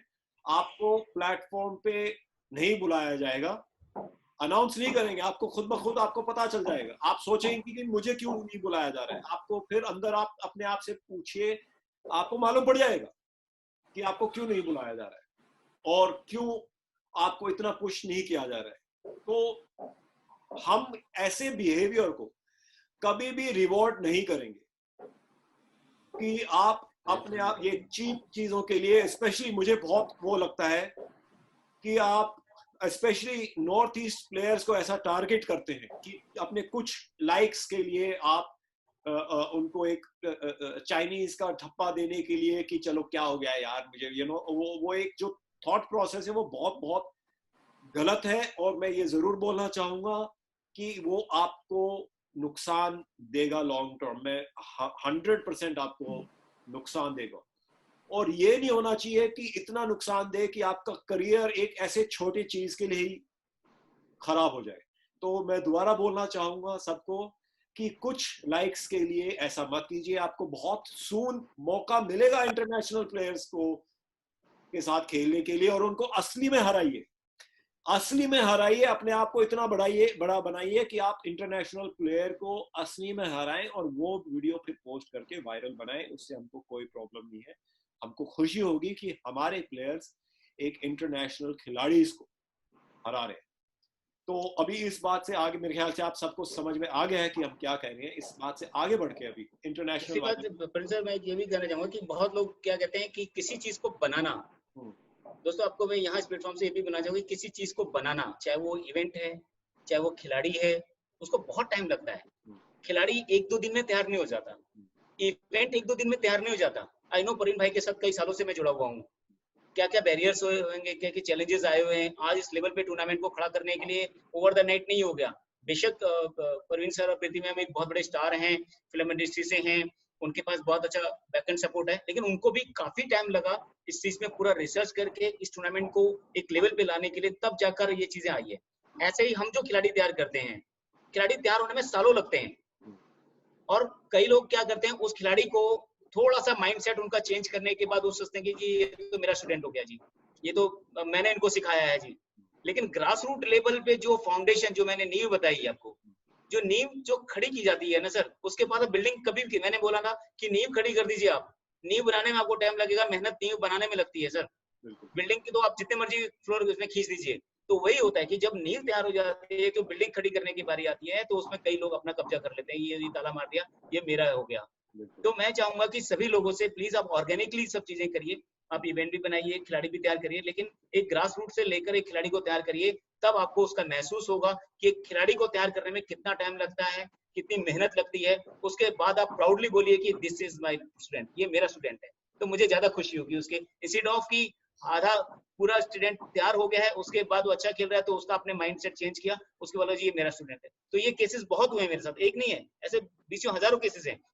मैं उसे मना भी नहीं करता, ना डिनाई करता हूँ। मैंने हमेशा रॉयल स्पोर्ट्स क्लब के एक प्रिंसिपल रहा है सर कि आपका स्वागत है, सबका वेलकम है, हम सभी को वो नहीं करते। बहुत बच्चे आए गए, कुछ लोगों ने कुछ गड़बड़ भी किया, उसके बाद भी चले गए, फिर उसके बाद भी आ गए, तो हम ले लेते हैं। हमें मालूम है कि आर्म रेसलिंग ऐसा कोई इतना बहुत बड़ा वैसा गेम नहीं है, लेकिन ये है कि सभी को हम लोग को लेके चलना है, सबके साथ सभी को हम लोग प्लेटफॉर्म देना है। अगर वो यहाँ नहीं आएंगे तो कहाँ जाएंगे, तो वो सब चीज। लेकिन मेरे कहने का मतलब सब एक रिस्पेक्ट की भावना एक दूसरे के लिए रखें, क्योंकि कल को आप भी कोच बनेंगे, आप भी किसी खिलाड़ी को तैयार कर रहे हैं, उसके बाद आप कोई आपका ही स्टूडेंट आकर उसको किसी और को कुछ और कर जाए, तो वो फिर थोड़ा सा एक गलत सोच में रहता है। सेम वे प्रवीण सर ने इतना अनाउंस भी किया वहां पर, आप वीडियो मत बनाइए, वीडियो सोशल मीडिया में मत करिए, हम इसको ऑर्गेनिकली बहुत तरीके के साथ इसको प्रेजेंट करके करेंगे ताकि एक लेवल पे नाम हो। और प्रवीण सर के आप वीडियोस को आप देखेंगे, उसमें बहुत एक वीडियोस पे बहुत मेहनत हुई है, उसके बाद उन्होंने उसको आगे रिलीज किया है, क्योंकि आर्म रेसलिंग के लेवल को किस तरह से बढ़ाना है, उनकी प्रॉपर मार्केटिंग टीम है, उनका एक प्लानिंग स्ट्रेटेजी उन्होंने पूरी बनाई है कि एक एक वीडियो को कैसे बनाया जाए, कैसे उसको तैयार किया गया, कैसे उसको पब्लिक में लाना चाहिए, कब लाना चाहिए, एक स्ट्रेटेजी का पार्ट होता है। क्योंकि मैं खुद सिंस बिगिनिंग मार्केटिंग का आदमी रहा हूँ, सौरभ जी इस चीज को समझते हैं, प्रवीण सर इस चीज को समझते हैं कि कैसे उसको मार्केट किया जाता है। मार्केटिंग करने के लिए प्रॉपर स्ट्रेटेजी बनती है, उसके लिए बहुत बड़ी इन्वेस्टमेंट्स होती हैं। तो आप क्या करते हो, आपने वीडियो बनाया और ठक ठक उसको करा और अपना क्रेडिट कर ले गए, लेकिन जो प्रवीण सर ने मेहनत करके जो चीज करना चाहते थे उसको आपने स्पॉइल कर दिया, तो उसमें अल्टीमेटली आप गेम का भी नुकसान कर रहे हैं। तो मेरी रिक्वेस्ट है कि कभी कहीं ऐसा अनाउंस होता है आपको किसी टूर्नामेंट में कि आप यहाँ वीडियो मत बनाइए, तो प्लीज उसका रिस्पेक्ट करिए, क्योंकि लाखों करोड़ों रुपए की इन्वेस्टमेंट होती है उसके बीच में, तो उसका एक प्रोसेस चीजें जो होती है वो होती है, तो आप उसको करेंगे तो हमारी गेम का डेवलपमेंट है। अगर प्रवीण सर आज की डेट में कर रहे हैं, जिस हिसाब से नए खिलाड़ी जुड़े हैं, और 1 लाख लोग 4 महीने में आना मजाक नहीं है, मतलब उन्होंने मेहनत की है उस चीज के लिए, एक स्ट्रेटेजिकली चले हैं वो लोग, तो उस वजह से 1 लाख आए। अगर आप दिसंबर तक 5 लाख का टारगेट है, तो उसके लिए भी एक स्ट्रेटेजी बनी हुई है, उसके लिए भी एक प्लानिंग चल रही है कि उससे से 5 लोग हैं। नहीं तो आप बताइए, सालों में हम लोग इतने साल से लगे, हमारे इतने फॉलोअर्स नहीं है, उनके कैसे हो गए? तो सारी चीजों पे मेहनत होती है दोस्तों, तो इसलिए वो मेहनत से आप जो फल पाएंगे उसका ज्यादा आपको खुशी होगी। तो मेरा यही कहने का आपको सभी का मतलब है कि आप प्लीज खिलाड़ी को, खेल को रिस्पेक्ट दीजिए, आपका ग्रोथ अपने आप ही होगा। बिल्कुल। और जो लोग देखेंगे कि मोबाइल पे शूट किया हुआ है, वो आपको भी मालूम है उसमें ना ही आप अच्छे लगेंगे, क्वालिटी आप देखिए, क्वालिटी बहुत कम होती है। बिल्कुल। और हमने इसको शूट करने में बहुत खर्चा किया है, बहुत खर्चा किया, एडिट करने में, हर चीज को प्रेजेंट करने में, म्यूजिक वगैरह, तो उस चीज को आप शेयर कीजिए, उसमें आप भी अच्छे लगेंगे। अभी इस चीज से आगे बढ़ते हुए मैं लक्ष्मण दोबारा उससे मैं रास्ते से चलूंगा। मैं सबसे एक चीज पूछना चाहता हूँ, लक्ष्मण भाई से शुरू करूंगा। ऑफ कोर्स जैसे अभी बात भी हुई थी कि इंटरनेशनल प्लेयर्स और ये वो, अभी तक तो कई नकली वीडियोस निकली है कि इंटरनेशनल प्लेयर्स को हराने के लिए। ऑफ कोर्स सब में वो चाह है कि इंटरनेशनल प्लेयर्स को हराएं, उस चीज के लिए कि हम अपने देश का लेवल बढ़ाएं और इंटरनेशनली और आगे बढ़े और काफी बड़े नाम्स को हराएं, बहुत एमेच्योर और प्रोफेशनल लेवल के लिए। आपको क्या लगता है लक्ष्मण भाई कि वो रास्ता क्या है कि हम अपना स्टैंडर्ड और भी बढ़ाएं? देखिए प्रवीण भाई, सबसे बड़ी बात है कि आपके रिसोर्सेस बहुत मैटर करते हैं इसमें, और उससे भी बड़ी चीज है आपका विजन। मैं अपने स्टूडेंट को बोलता हूँ कि आप जब तक आपके उसमें जुनून नहीं आएगा, आप नहीं खिलाड़ी बन सकते। संजय में, योगेश में और बहुत सारी अपना करिश्मा में, कृतिका में, कई बच्चों में बहुत जुनून है, अत्री में, ऐसे बहुत हजारों स्टूडेंट है, बहुत जुनूनी बच्चे हैं ये लोग, जो जुनून के साथ काम करते हैं, कोई क्लास मिस नहीं करते। आए दिन मेरा बोलेंगे सर ये नहीं आ रहा, इसको ऐसे कर लेते हैं, ये करते हैं, और मुझे बड़ी खुशी है कि ये लोग मेरे पास आते हैं कि सर मैंने ये टेक्निक है। संजय बहुत बार आएंगे कि यार सर मैंने ये टेक्निक में काम किया, इस पर आप देखते हैं, फिर हमारी डिस्कशन होती है उसके ऊपर कि यार ये नहीं, इसको ऐसे नहीं, ऐसे कर सकते हैं, हम उसको करेक्ट करते हैं। क्योंकि देखिए क्या होता है कि एक लेवल पे, मैंने बताया ना, जो नींव आपकी मजबूत हो जाए तो उस लेवल पे आप आ जाते हैं कि आप खुद टेक्निक पर रिसर्च करते हैं। अब मैं इंटरनेशनल खिलाड़ी खेलता हूँ, सब जगह खेलता हूँ, तो मुझे टेक्निकों का मालूम है, वहाँ गेम कैसे होते हैं उनका मालूम है, तो मैं वो चीजें इंडिया में लाकर अपने बच्चों को देता हूँ कि ताकि उनका डेवलपमेंट हो सके। सेम वे वहाँ की जो चीजें हैं, जैसे आपने एक इंटरनेशनल लेवल का प्लेटफॉर्म सेट किया, पूरे वर्ल्ड में आज प्रो पंजा लीग की चर्चा है, पूरे वर्ल्ड से लोग आपको कनेक्ट कर रहे हैं, तो वो एक माइलस्टोन है कि वहां पर आपने एक अपना इंडिया का जो है ना झंडा परचम लहरा दिया। अब लोग वहां के लोग यहाँ पर आने के लिए करेंगे। उसमें देवन लॉरेट भी आए, अन्ना भी आई उसमें, और भी एक खिलाड़ी थे वो भी बाहर से इनवाइटेड थे, वो भी आए, तो एक अच्छा माहौल क्रिएट हुआ। वहां से भी एक मैसेज गया कि प्रो पंजा लीग इतने लेवल पे जा रहा है। तो बेसिकली हमें जो उस लेवल पे आने के लिए, अगर हम इंटरनेशनली हम लोग जाते हैं, अगर हम पॉल को देखें, वॉल के देखें, बाकी सब चीजों में देखें, वो जो चीज आ रही है तो उससे भी बढ़कर हमें करना है, ताकि लोग क्रेज हो, उनका रजिस्ट्रेशन का प्रोसेस प्रॉपर हमारा होना चाहिए, ताकि कोई ऐसा नहीं कि आप प्रो पंजाब लीग में खेल रहे हैं। प्राइज मनी एक बहुत बड़ा अट्रैक्शन आज की डेट में होता है कि अच्छा जब बड़ा प्राइज मनी होता है, लोग ऑटोमेटिकली जो है वहां पर अट्रैक्शन हो जाता है। तो सेम वे जो मैं एक चीज बोलना चाहूंगा, इधर सिर्फ प्राइज मनी का होना बहुत नहीं है, प्राइज मनी मिलना भी बहुत जरूरी है। एग्जैक्टली सर, कई सारे टूर्नामेंट्स का मुझे मालूम है जहाँ पे बहुत बड़े बड़े प्राइज अमाउंट्स अनाउंस किए गए और ये हुआ कि यहाँ पे तो ये, और क्या मिला, सॉरी लेकिन बाबूजी का आपको वो कुछ नहीं मिला हाथ में।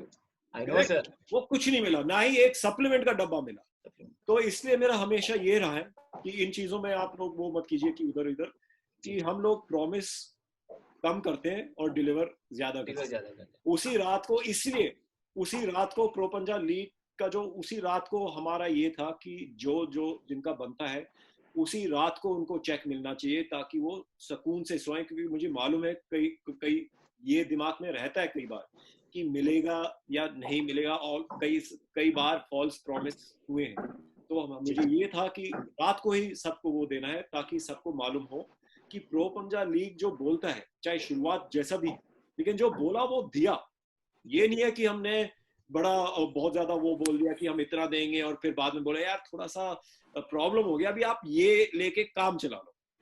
प्लेयर्स फिर भी लेके चले जाते, लेकिन वो हमारा काम नहीं है। That is not how we function.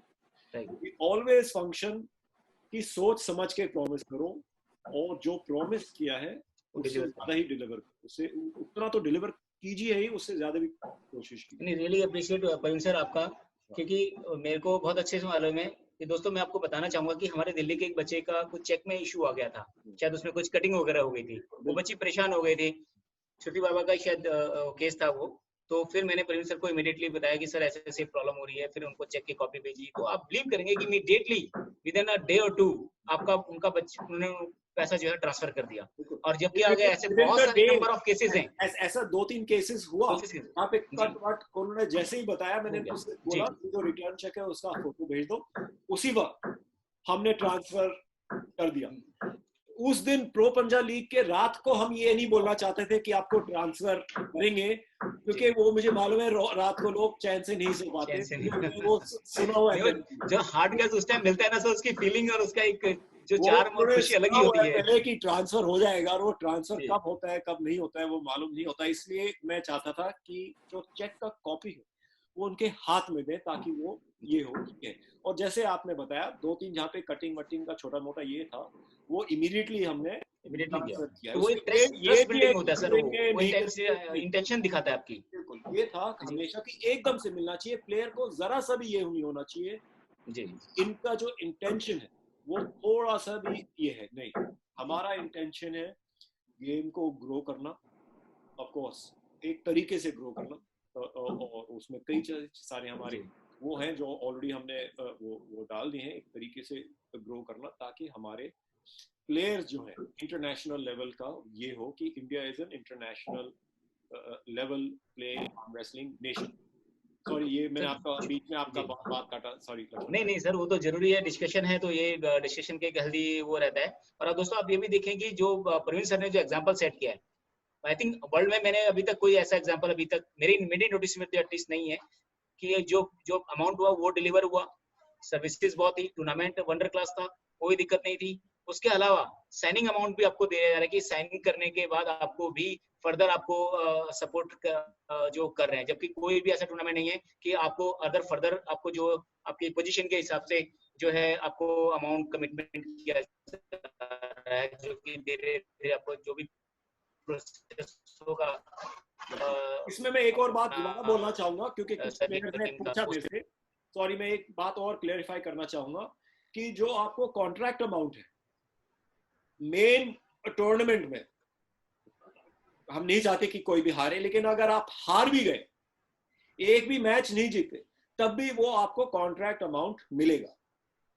As a contract का भी है, अपार्ट फ्रॉम जो आप जीते इसमें, that is also you can say a reward, कि आप पहले उसमें प्रो पंजाब लीग में आपने इतनी मेहनत करके वो पोजीशन आपको मिली।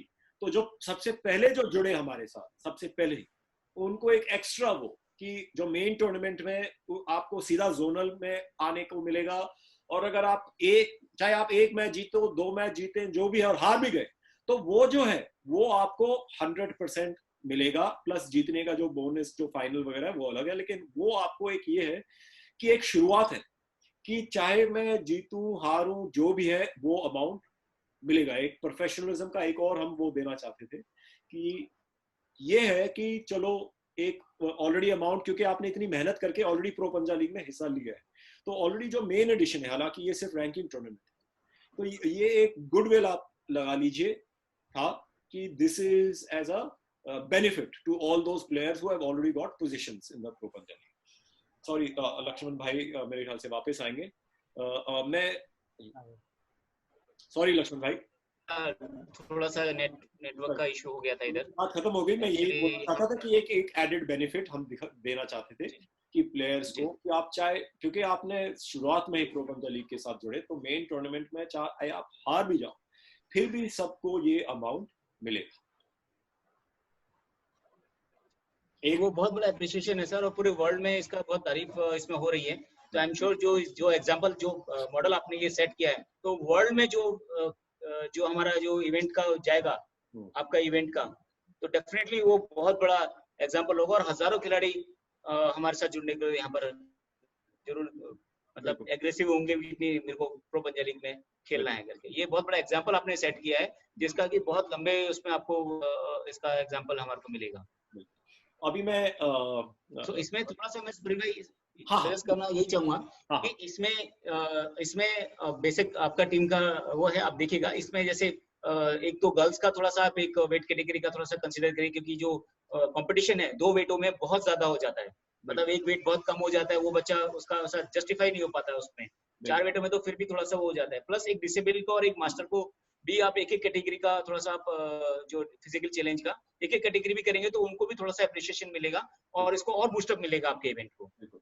तो अभी मैं जैसा भी इस पे, अच्छा है आपने ये बात उठाया, मैं इस पे 2 चीजें बोलना चाहूंगा। एक तो ऑफ कोर्स हमने स्पेशली एबल्ड का तो चालू किया है और हमेशा वो रहेगा। इसमें क्या है लक्ष्मण भाई, जो प्लानिंग है वो इसलिए था कि अभी इतने वेट कैटेगरी करते हैं और आगे जाके फिर देखेंगे बढ़ाएंगे, क्योंकि जो सब फिनाले मिला के है, हम 2 घंटे का शो करना चाहते थे। जैसे कोई भी जो प्रोफेशनल स्पोर्ट्स टूर्नामेंट, जब अगर आप टेलीकास्ट करें, लाइव टेलीकास्ट होगा, तो वो 2 घंटे से ज्यादा नहीं हो सकता, ज्यादा नहीं होगा। तो हमारा शुरुआत से था कि सबको आदत पड़ जाए, तभी हमने फाइनल जो है, प्रीलिम्स में नहीं बुलाया हमने किसी को, एक फिनाले जो है जो फाइनल, एक फाइनल का किया, और आप देखें तो वो एग्जैक्टली 2 घंटे का हुआ जी, एग्जैक्टली 2 घंटे का हुआ, क्योंकि हमारा प्लान यही है सबको आदत पड़ जाए कि जो फाइनल है, जो जितने भी वो है टेलीकास्ट वगैरह, वो 2 घंटे होंगे। तो उसको 2 घंटे का करने के लिए कुछ चीजें वो होती हैं अभी, और जैसे आपने बताया ऑफ कोर्स उसमें कंपटीशन जरूर बढ़ा है, it's become harder for the girls, but this is one of the things that अभी के लिए they will need to get used to grow the game, क्योंकि पब्लिक का इसमें इंटरेस्ट तभी आ सकता है जब इसको आप एक कंसाइज उसमें वो प्रेजेंट करें। अगर ये गया 3-4 घंटे का और ये वो, फिर people start to lose interest. So ये था कि it should be even the public who is sitting there and even the public who will be watching. So the main idea is जो finale है finals का, that should not be more than 2 hours along with जो 5-10 minute का entertainment भी है। So that's the thought process behind it। और मैं यही सोचूंगा कि आप सब लोग इस पे आप समझते हैं इस thought को। Right. So of course जैसे मैंने आपको बताया, आगे जाके of course we will try to start more categories, especially in super matches and everything there with the people and individual weight tournaments, इसको कैसे grow करेंगे, that we will start to do more so that the players get more chances and that। जी, अभी मैं कृतिका से पूछना चाहूंगा। Kritika, of course जैसे आप सर के साथ ट्रेनिंग कर रहे हैं, आपने प्रो पंजा लीग भी देखा, आपने इंटरनेशनल मैचेस भी देखते होंगे, आपके हिसाब से आपको क्या लगता है कि हमको क्या करना पड़ेगा कि इंडिया बिकम स्ट्रॉन्गर इंटरनेशनली, और यही चीज मैं सबसे पूछूंगा। हमारे लिए मतलब हमने फर्स्ट टाइम ऐसा टूर्नामेंट देखा था इंडिया में कि इतना बेस्ट प्लेटफॉर्म हमें दिया गया था। तो इंटरनेशनल के लिए हमें जैसे प्लेयर्स को बुलाने, प्लेयर्स भी आते हैं इंटरनेशनल से हमारे, उन्हें हमें गाइडेंस भी देते हैं, पर वो मतलब वो इंडिया से थोड़ी सा स्ट्रॉन्ग, मतलब गर्ल्स में भी जैसे आए हैं तो वो स्ट्रॉन्ग हमें फील हुआ है, जैसे पंजाब हमने उनसे किया तो कि वो स्ट्रॉन्ग है थोड़े, कि उनकी टेक्निक या उनकी जो मशीन्स यूज कर रहे हैं या जो टेक्निक कर रहे हैं, तो हमें उसके लिए अपने प्लेयर्स को भी तैयार करना पड़ेगा बेस्ट, कि उन्हें फैसिलिटी दे सके वो वाली इंटरनेशनल लेवल के लिए। और सर मैं इतना कहना चाहूंगी, और मुझे ज्यादा मतलब सर मेरे को इतने टाइम नहीं हुआ है इस गेम में आए हुए, तो थैंक यू कृतिका। योगेश भाई आप बताइए, आप रेफरी भी रहे हैं, आप प्लेयर भी हैं, तो आपको क्या लगता है कि इंटरनेशनल आपके से ऊंचाई तक पहुंचने के लिए हमको क्या करना चाहिए? ट्रेन हार्ड करना पड़ेगा सर, बहुत हार्ड ट्रेन करना पड़ेगा, और उसके साथ साथ हमें जो हमारे जो प्लेयर्स हैं उनको फाइनेंशियल सपोर्ट भी करना पड़ेगा। क्योंकि होता क्या है कि हम ट्रेनिंग तो बहुत हार्ड कर लेंगे, उसके बाद हमारी डाइट का खर्चा कहाँ से आएगा? हमारे पास कई ऐसे खिलाड़ी हैं जिनके पास फाइनेंशियल सपोर्ट बिल्कुल नहीं होता। कई बार जैसे हमारे दिल्ली स्टेट कराते हैं तो बोलते हैं जो हमारे फीस लगते हैं उसमें कहते हैं सर आप आधा कर लो, हमारे पास पैसे नहीं है। तो बट वो खिलाड़ी बहुत अच्छे होते हैं, तो हम कहते हैं चलो कोई बात नहीं, आप एंट्री कीजिए और आप गेम खेलिए। तो हमारे पास जो है खिलाड़ी बहुत अच्छे हैं, ट्रेनिंग करने से पीछे नहीं हटते, बट उनको क्या है कि सपोर्ट चाहिए होता है। जब उनको डाइट का पैसा मिलेगा, उनको डाइट अच्छे से ले पाएंगे, वो बड़े प्यार से जो इंटरनेशनल प्लेयर को कम्पीट कर पाएंगे। अब जैसे संजय का मैं एग्जांपल दूं, संजय इतना तगड़ा है, बहुत स्ट्रॉन्ग है, बट वो ये ना कि बाकी काम भी तो हैं। हर वक्त मैं जानता हूँ कि संजय कम से कम 2 से 3 घंटे पर डे आर्म रेसलिंग को देता है, पर 2 से 3 घंटे वो निकालता कैसे है वो जानता है बस। लेकिन मैं इस पे एक चीज बोलना चाहूंगा योगेश भाई, कि जो इंटरनेशनल भी जो प्लेयर्स हैं वो बहुत कम हैं जो सिर्फ आर्म रेसलिंग ही करते हैं। जितने भी आप चैंपियन देखें वो सब कुछ ना कुछ और काम करते हैं, और वो भी उसी में से टाइम निकाल के करते हैं। बट क्योंकि यहाँ की जो गवर्नमेंट है, यहाँ पे अगर कोई बंदा किसी कंपनी में काम करता है तो वो सुबह 8 बजे शिफ्ट उसकी स्टार्ट होती है और 8 से 9 बजे तक खत्म होती है। तो उसका टाइम ड्यूरेशन इतना ज्यादा होता है कि वो जिम के लिए टाइम नहीं निकाल पाता। आज के समय में जो कॉर्पोरेट ऑफिस हैं उसके अंदर 2 घंटे गुड़गांव जाना, 2 घंटे आना, 4 घंटे ट्रेवलिंग में उनका खत्म हो जाता है। जो कंपनी का अलग से प्रेशर रहता है 8-9 घंटे, वो अलग से। फिर वो ऐसे मेरे पास बहुत सारे क्लाइंट्स हैं जो अपने ऊपर ही ध्यान दे पाते। ऐसे हमारे साथ बहुत सारे खिलाड़ी हैं जो वर्क में इतना ज्यादा उलझ गए हैं या उलझते जा रहे हैं तो उनको टाइम ही नहीं मिल पाता। सबसे ज्यादा इंपॉर्टेंट है ट्रेनिंग हार्ड, वेल कोचेस और डाइट प्रॉपर। फिर आप वर्ल्ड का कोई भी खिलाड़ी बुला लीजिए, इंडिया कहीं पीछे नहीं हटेगा। बिल्कुल। अभी आप बताइए संजय भाई कि आपको क्या लगता है कि इंटरनेशनल लेवल पे और अच्छा करने के लिए, पहुंचने के लिए, टॉप पे पहुंचने के लिए आपको क्या करना है? सर जैसे योगेश भाई ने बताया, और कि प्लेयर्स को तो हार्ड वर्क करना ही पड़ेगा, प्लस साथ साथ उनको अपना एटीट्यूड चेंज करना पड़ेगा। जब भी टूर्नामेंट्स होते हैं, एक टूर्नामेंट बड़ा करने के लिए सभी प्लेयर्स को, अगर वो मान लो पंचुअल नहीं है, वहाँ ढंग से बिहेव नहीं कर रहे हैं, तो ओवरऑल टूर्नामेंट का स्टेटस इतना अच्छा नहीं हो पाएगा। तो आपने इतना अच्छा प्लेटफॉर्म दिया, कोई मान लो बदतमीजी कर रहा है प्लेयर या ठीक से नहीं कर रहा है चीजों को, तो वो इतना अच्छा हम ओवरऑल नहीं कह सकते टूर्नामेंट अच्छा हुआ है। आपने इतनी मेहनत की है, मान लो अगर प्लेयर्स भी उतना अच्छा गेम को लेके फोकस्ड है, उनका गेम को लेके एटीट्यूड इतना अच्छा है, तो ओवरऑल टूर्नामेंट की वीडियो भी देखेंगे तो वो वर्ल्ड क्लास दिखेगी। बिल्कुल बिल्कुल। अगर प्लेयर्स ही मेहनत नहीं करेंगे उस चीज को लेके तो टूर्नामेंट खड़ा नहीं कर सकते। तो यहाँ पे प्लेयर्स का थोड़ा सा रहता है, कुछ दूसरी फेडरेशन के हैं, कुछ और है, यही इश्यूज ज्यादा चलते हैं। अगर सब साथ मिलके करेंगे तो वर्ल्ड क्लास हो जाएगा इंडिया में। बिल्कुल।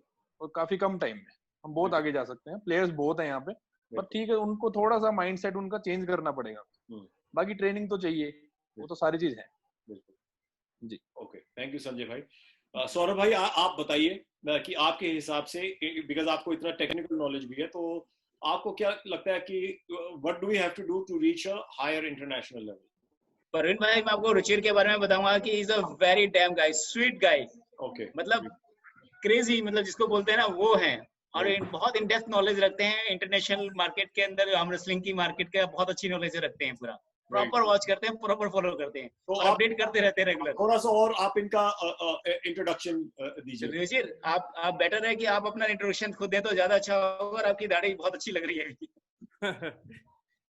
सर मैंने आर्म रेसलिंग 35 की एज में शुरू करी है 4 साल पहले। ओके। और अभी जो आर्म रेसलिंग में देख रहा हूँ मैं, वो यही देख रहा हूँ कि जो हमारे प्लेयर्स हैं उनको बुक्स की आदत नहीं है। ऋषि, वीडियो को स्टिल कर लीजिए एक बार और हॉरिजॉन्टल ले लीजिए, इसको हॉरिजॉन्टल लेकर ना एक जगह फिक्स कर लीजिए। आपका मूवमेंट हो रहा है क्योंकि वीडियो शूट हो रहा है ना, आप इसको स्टिक कर लीजिए तो वीडियो प्रॉपर बनेगा आपका। हाँ हाँ हाँ, थैंक यू। अब ठीक है सर। हाँ जी। हाँ हाँ बस तो वो सर यही है कि जो आपका कैमरा मूव ना करे, एक जगह रख दीजिए उसको, कोई बात नहीं, टेक योर टाइम। हाँ हाँ ठीक है सर। तो बस मैं यही कह रहा था सर कि हमें जो इंडियंस की जो ट्रेनिंग स्टाइल है वो वेस्टर्न्स के मुकाबले बहुत पिछड़े हुए हैं हम, क्योंकि हम बुक्स नहीं पढ़ते। अगर किसी ने ट्यूडर बॉम्पा की बुक्स पढ़ी हो, सीरियस स्ट्रेंथ ट्रेनिंग, या वेस्ट साइड बारबेल क्लब जो अभी स्ट्रेंथ में नए माइलस्टोन अचीव कर रहा है पावर लिफ्टिंग और वगैरह में, तो उसी तरह के ट्रेनिंग पैटर्न को अपनी आर्म रेसलिंग में डाल के हम बहुत अच्छी तरक्की कर सकते हैं। मेरे साथ जो मेन कंस्ट्रेंट है वो एज का है, क्योंकि इस सितंबर में मैं 40 का हो जाऊंगा, तो अगले मतलब आने वाले उसमें मास्टर्स में डेफिनेटली कुछ ना कुछ आएगा मेडल। सीनियर्स में भी है मेडल वेट कैटेगरी में, पर मास्टर्स में जरूर कुछ ना कुछ करेंगे। और इस बार जब आप मिलेंगे तो सर इन ट्रेनिंग्स के आधार पे जो मैंने हाथ अपना विकसित करा है उसमें भी आपको डेफिनेटली फर्क दिखेगा। तो यही है कि वेस्टर्न से हमें सीखना चाहिए, हमें झुकना चाहिए उनके सामने, कि उनके सामने हमें कोई नॉलेज नहीं है। हमारे जो ओल्ड प्रिंसिपल्स हैं, नो पेन नो गेन के, वो अब चलने वाले नहीं है, क्योंकि स्ट्रेंथ ट्रेनिंग जहां तक संबंधित है वहां पे आपको बहुत सारा रेस्ट लेना पड़ता है। अभी डेवन लरेट है, वो एक मूवी देख रहा है और रिस्ट कर्ल्स कर रहा है, और ऐसे करते करते हजारों रिस्ट कर्ल्स कर रहा है। तो आपने 10 किलो के एक डंबल से 1000 रिस्ट कर्ल करे तो आपका टोटल वेट हो गया 10,000 किलो। जबकि आपने 30 किलो के डंबल से लेके और 10-15 रेप्स करे तो 30 into 15 आपका 450 हुआ। तो 450 किलो की वॉल्यूम और 10,000 किलो की वॉल्यूम, उसमें जमीन आसमान का फर्क है। तो हमें झुकना चाहिए, हमें मानना चाहिए कि हमारी जो पुरानी पद्धति थी, क्योंकि भारतीय जो मल्ल पद्धति थी, भारतीय जो स्ट्रेंथ ट्रेनिंग में गामा पहलवान वगैरह हुए हैं, इन्होंने कोई किताब नहीं लिखी। दिक्कत ये कर दी। अब उनके बारे में जो भी अवेलेबल है कि गामा पहलवान 5000 दंड और 5000 बैठ के लगाता था, वो कैसे लगाता था, उसके पीछे के सीक्रेट्स गायब हो गए हैं, क्योंकि हमने कभी किताब लिखने की फिक्र ही नहीं करी। जो भी पहलवानी की किताबें हैं वो वेस्टर्न लोग, जो थॉमस हीडर वगैरह, ये जो आके लिख गए हैं, उनकी है हमारे पास, इंडियन कुश्ती वगैरह वगैरह। एक हमारे चंदगीराम, मास्टर चंदगीराम थे, वो बोरी निचोड़ के मतलब बोरी फाड़ देते थे, गीली बोरी को निचोड़ते थे और बोरी फाड़ देते। एक कीकर सिंह था जो कीकर का पेड़ उखाड़ देता था। तो वो कैसे इस स्ट्रेंथ तक पहुंचे, उसके बारे में कोई लिटरेचर अवेलेबल नहीं है हमारे पास। एक चंदगीराम का था भारतीय कुश्ती के दावपेच, वो मैं सारी वेबसाइट्स पे सारी जगह ढूंढ चुका हूँ, वो किताब अवेलेबल ही नहीं है, वो गायब हो चुकी है किताब। तो अब यहाँ पे, और जबकि वेस्ट जो है वो पिछले 2000 साल से निरंतर किताबें लिखता जा रहा है, वो अपनी सारी चीजों को परिष्कृत करता जा रहा है, वो ज्यादा से ज्यादा करता जा रहा है। और जब भी हम इसमें आते हैं, आज जैसे मैं आपको बता दूं, संजय देसवाल डेवन लरेट से ज्यादा वजन उठा सकता है, फॉर श्योर है। जो 100 kg के बाइसेप्स कर्ल का एक वीडियो संजय भाई ने डाला था, मेरे को नहीं लगता कि वो डेवन भी कर पाएगा, क्योंकि डेवन कहता है मैं 12.5 किलो से ज्यादा नहीं उठा पाता। पर जब वही चीज टेबल पे आती है तो वही जो मेन रेपिटेशन है, वो कहता है मैं 1000 रेप पर डे करता हूँ, वो काउंट करते हैं, और वो कहता है फिर मैं थकता नहीं हूँ, जबकि हम हर ट्रेनिंग के बाद थक जाते हैं। तो मेन चीज उस ट्रेनिंग का जो गैप है, क्योंकि हमारी ट्रेनिंग में कहीं ना कहीं फ्लॉ है। आज हम किसी से भी पूछते हैं यार तुम हुक कैसे विकसित करोगे, जैसे डेव चैसी है, उसका गजब का हुक है, उसने किपलिंग को हुक में अटका दिया। तो वो हुक की हमारे पास एक्सरसाइज ही नहीं है कि यार हुक की कौन सी एक्सरसाइज किस बॉडी टाइप के हिसाब से विकसित होगी। तो ये जो कमियां हैं, ये मैं मानता हूँ अगर इनको दूर किया जाए तो डेफिनेटली हम भी चैंपियन निकालें। तो इसको मैं आपकी बात को वो करूं तो इसमें दो चीजें हैं। एक तो ऑफ कोर्स थ्योरी है, हाँ, जो आप किताबों की बात करें, एक है एग्जीक्यूशन। तो एक्सिक्यूशन मेरे हिसाब से, क्योंकि मैं ये जरूर, जैसे आपने बोला है कि ऑफ कोर्स हमारे एंशिएंट टेक्स्ट में और हमारे जो कल्चर है उसमें भी काफी सारी चीजें हैं जो ऑफ कोर्स जो आप बोल रहे हैं कि लिखी गई हैं, नहीं गई हैं, they are not passed on to us, but the most important part also मेरे हिसाब से थ्योरी से भी ज्यादा एक्सिक्यूशन होता है। जैसे आपने बोला कि वो, क्योंकि आप पढ़ भी लो लेकिन करना तो है ना, करना तो है।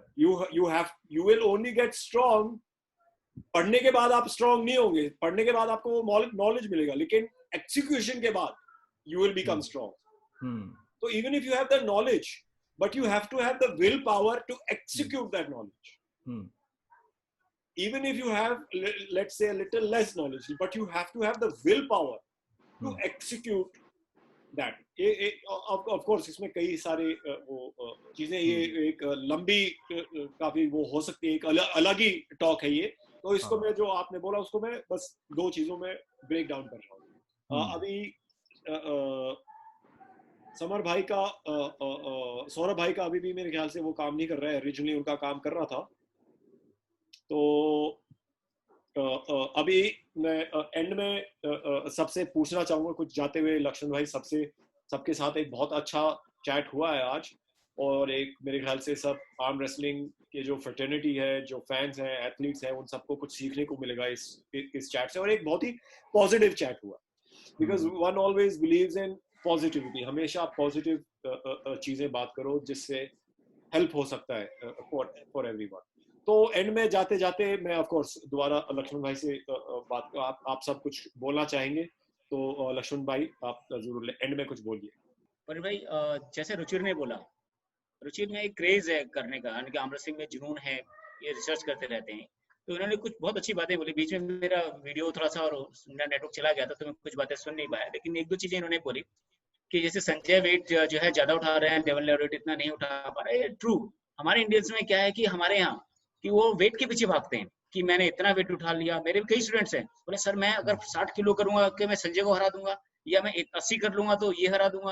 यानी कि आज की डेट में अगर देखा जाए तो टारगेट जो है संजय है, क्योंकि संजय इज नंबर 1 दिल्ली में। तो हर कोई संजय की पोजीशन में लेना चाहता है, हर कोई टारगेट सभी का होता है, और ये मैं अप्रिशिएट भी करता हूँ कि करना चाहिए, क्योंकि आपके पास अगर कोई टारगेट नहीं है करने के लिए, से आपने एक प्रो पंजा लीग बनाया, अब आप चाहते हैं उसको वर्ल्ड में प्रोग्रेस करना, तो आपके पास एक टारगेट है कि मैं उन जितने भी टूर्नामेंट हो रहे हैं उनको आप नजर में रखते हो और उससे अच्छा करने की कोशिश करते हैं। उससे भी हमारे खिलाड़ियों में भी ये होता है कि हम अच्छा करें।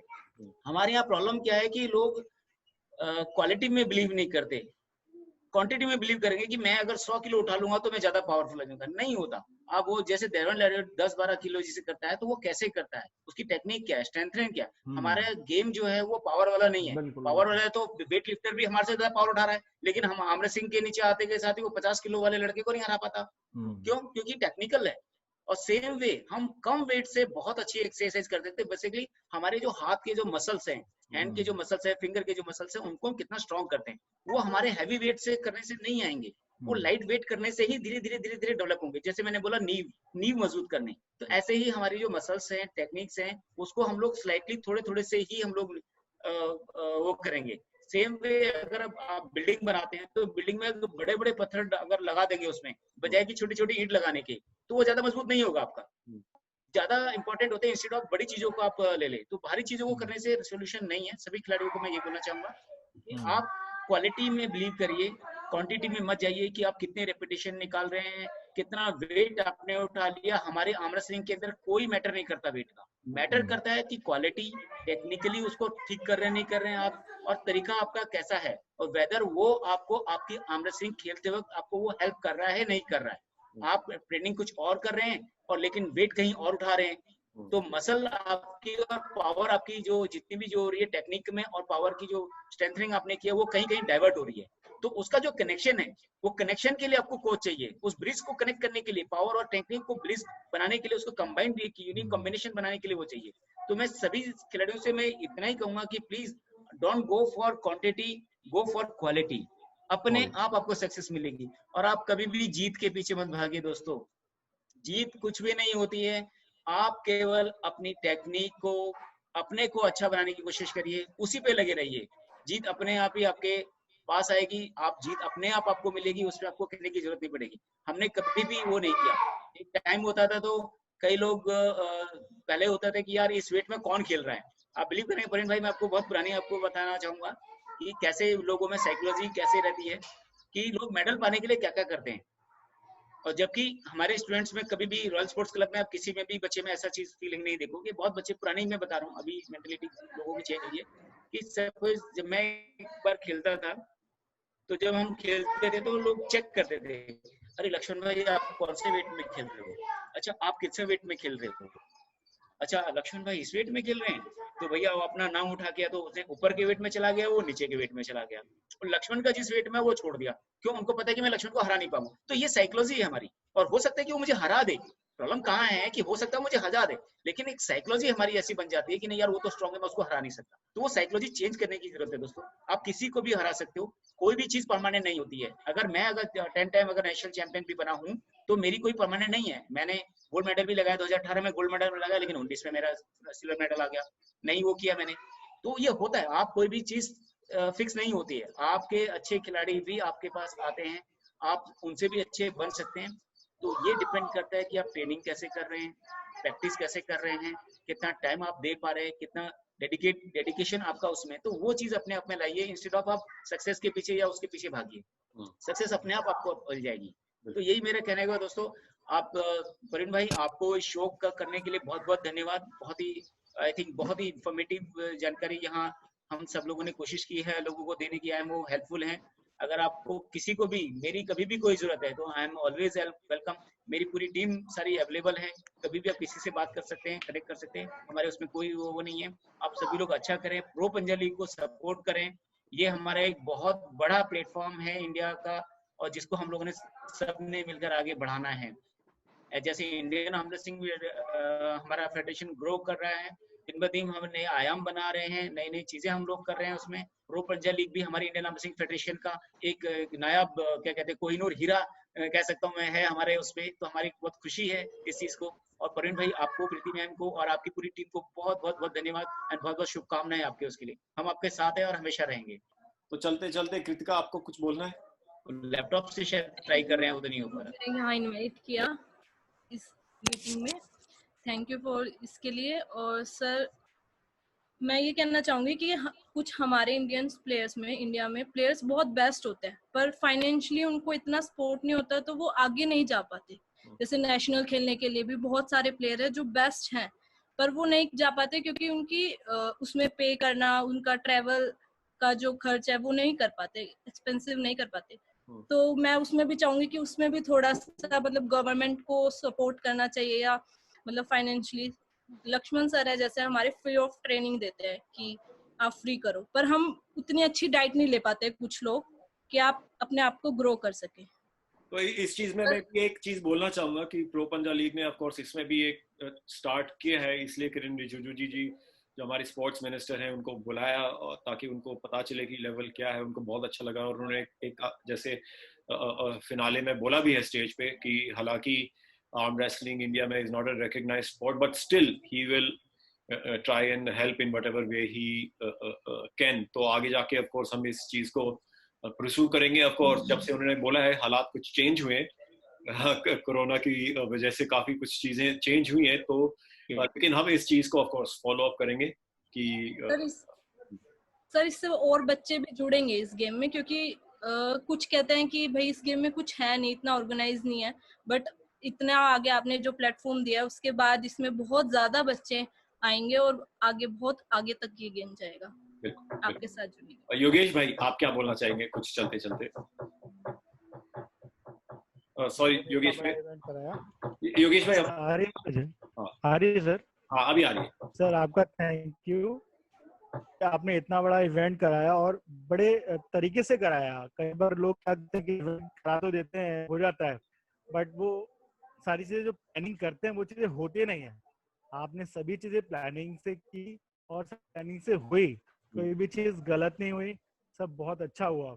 और मैं यही चाहूंगा कि अगला जो कंपटीशन हो बहुत अच्छा हो और बहुत अच्छे से हो, ताकि संजय जैसे बहुत वेट कर रहा है इस कंपटीशन के लिए। बिल्कुल कि उसको कई बंदे हैं जिनको हराना है, बिल्कुल तो तैयारी कर रहे हैं। ओके, उसको देखना चाहूंगा कि कितना स्ट्रॉन्ग से कर पाएगा सर।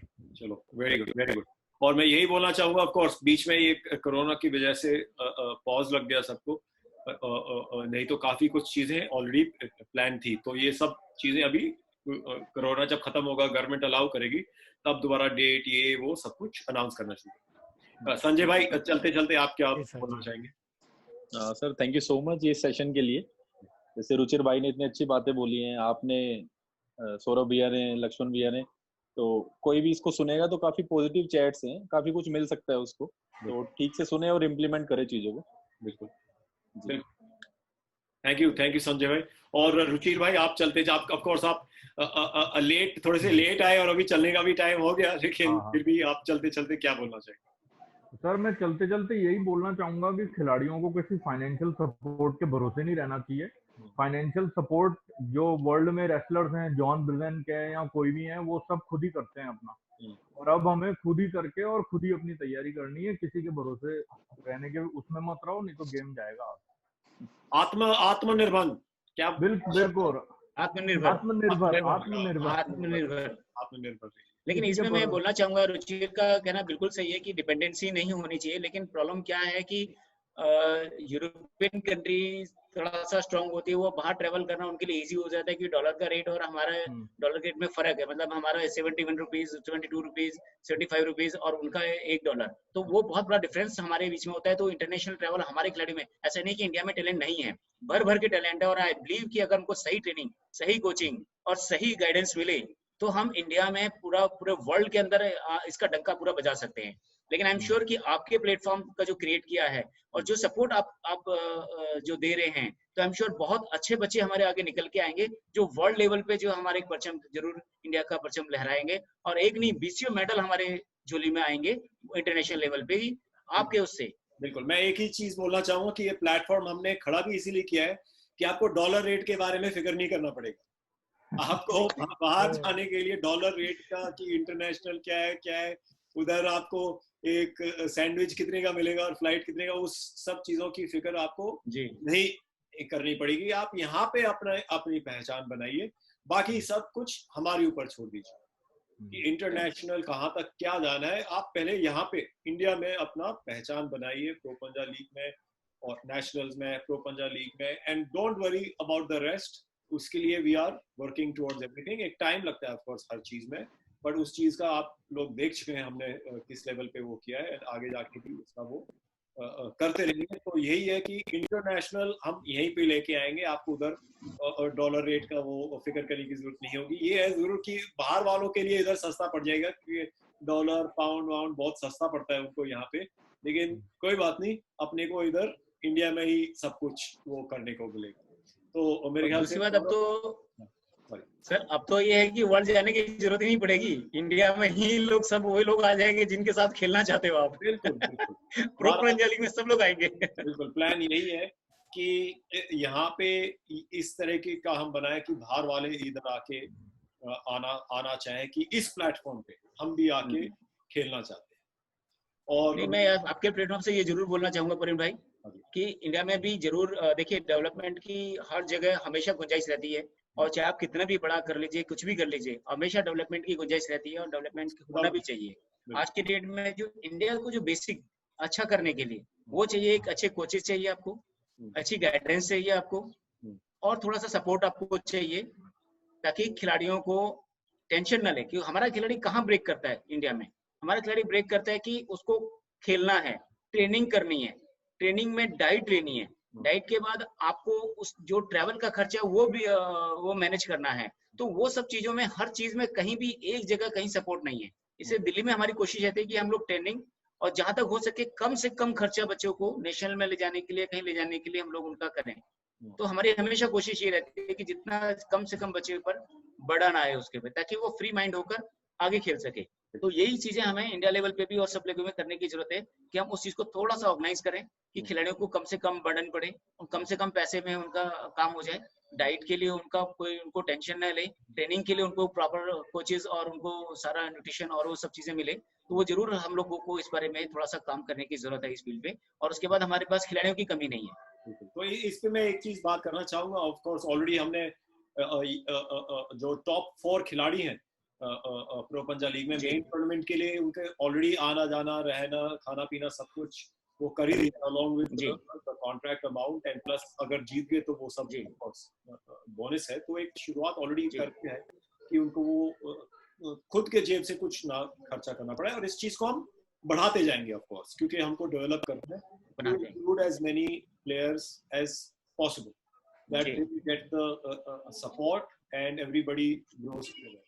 और यहाँ पे ऑफ कोर्स सौरभ भाई अभी भी नहीं बोल पा रहे हैं, तो मैं उनकी तरफ से बोलना चाहूंगा कि उनको बहुत अच्छा लगा सब कुछ और उनको बहुत कॉन्फिडेंस है हर चीज में। नहीं, एंजॉय लॉट है, उनको बहुत कॉन्फिडेंस है और वो बहुत खुश है, और वो दोबारा प्रो पंजा लीग में दोबारा आएंगे और वो सपोर्ट करेंगे, and he wishes the best for everybody. तो ये हमने सौरभ भाई की तरफ से एक स्टेटमेंट दे दिया है। तो अभी एंड में मैं सबको थैंक यू बोलना चाहूंगा। संडे के दिन सौरभ भाई के साथ हमारे सेशन भी चलते हैं प्रवीण जी, हम ना क्लब में, रॉयल क्लब में भी सौरभ भाई के साथ एक सेशन करते रहते हैं। हमारी वीडियोस भी हम लोगों ने अपने यूट्यूब चैनल पे किए, जहां वो अपना पूरा डाइट का और शेड्यूल का उसका सारा वो गाइड कर रहे हैं। कई बार उनको हम लोगों ने अपने उसमें भी जब आते हैं तो उनका पूरा ज्ञान हम लोग बच्चों को हम लोग देते हैं कि भी आप ये करिए, ऐसा करिए। तो वैसे भी अगर कोई फोन भी करता है तो सौरभ भाई, हमारे वहाँ ग्रुप बना हुआ है रॉयल स्पोर्ट्स क्लब का, लगभग उसमें 100-150 लोग हमारे जुड़े हुए हैं उसमें क्लब के।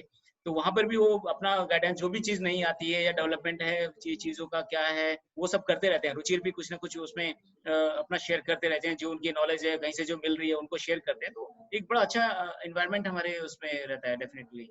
तो यही चीजें होती है कि आप उसको डेवलप करते हैं और प्रोग्रेस देखते हैं कि कहाँ आर्म रेसलिंग हमारी जा रही है। बिल्कुल बिल्कुल।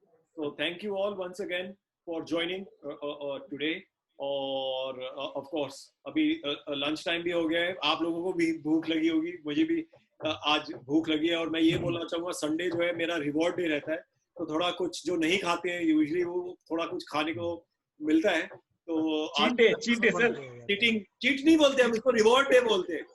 रिवॉर्ड डे बोलते हैं क्योंकि पूरा 6 दिन इतना अच्छा वो डाइट वो रखा होता है, न्यूट्रिशन प्लान मेंटेन करके रिवॉर्ड मिलता है वो। तो एक उसको पॉजिटिव हमने वो रिवॉर्ड है वो, वो रिवॉर्ड करते हैं अपने आप को। तो इसी को लेके thank you everybody, and thank you so much, thank you so much everybody, thank you, take care, thank you very much, thank you, take care, thank you everyone, thank you so much for connecting, thank you Laxman भाई and everybody. Thank you sir.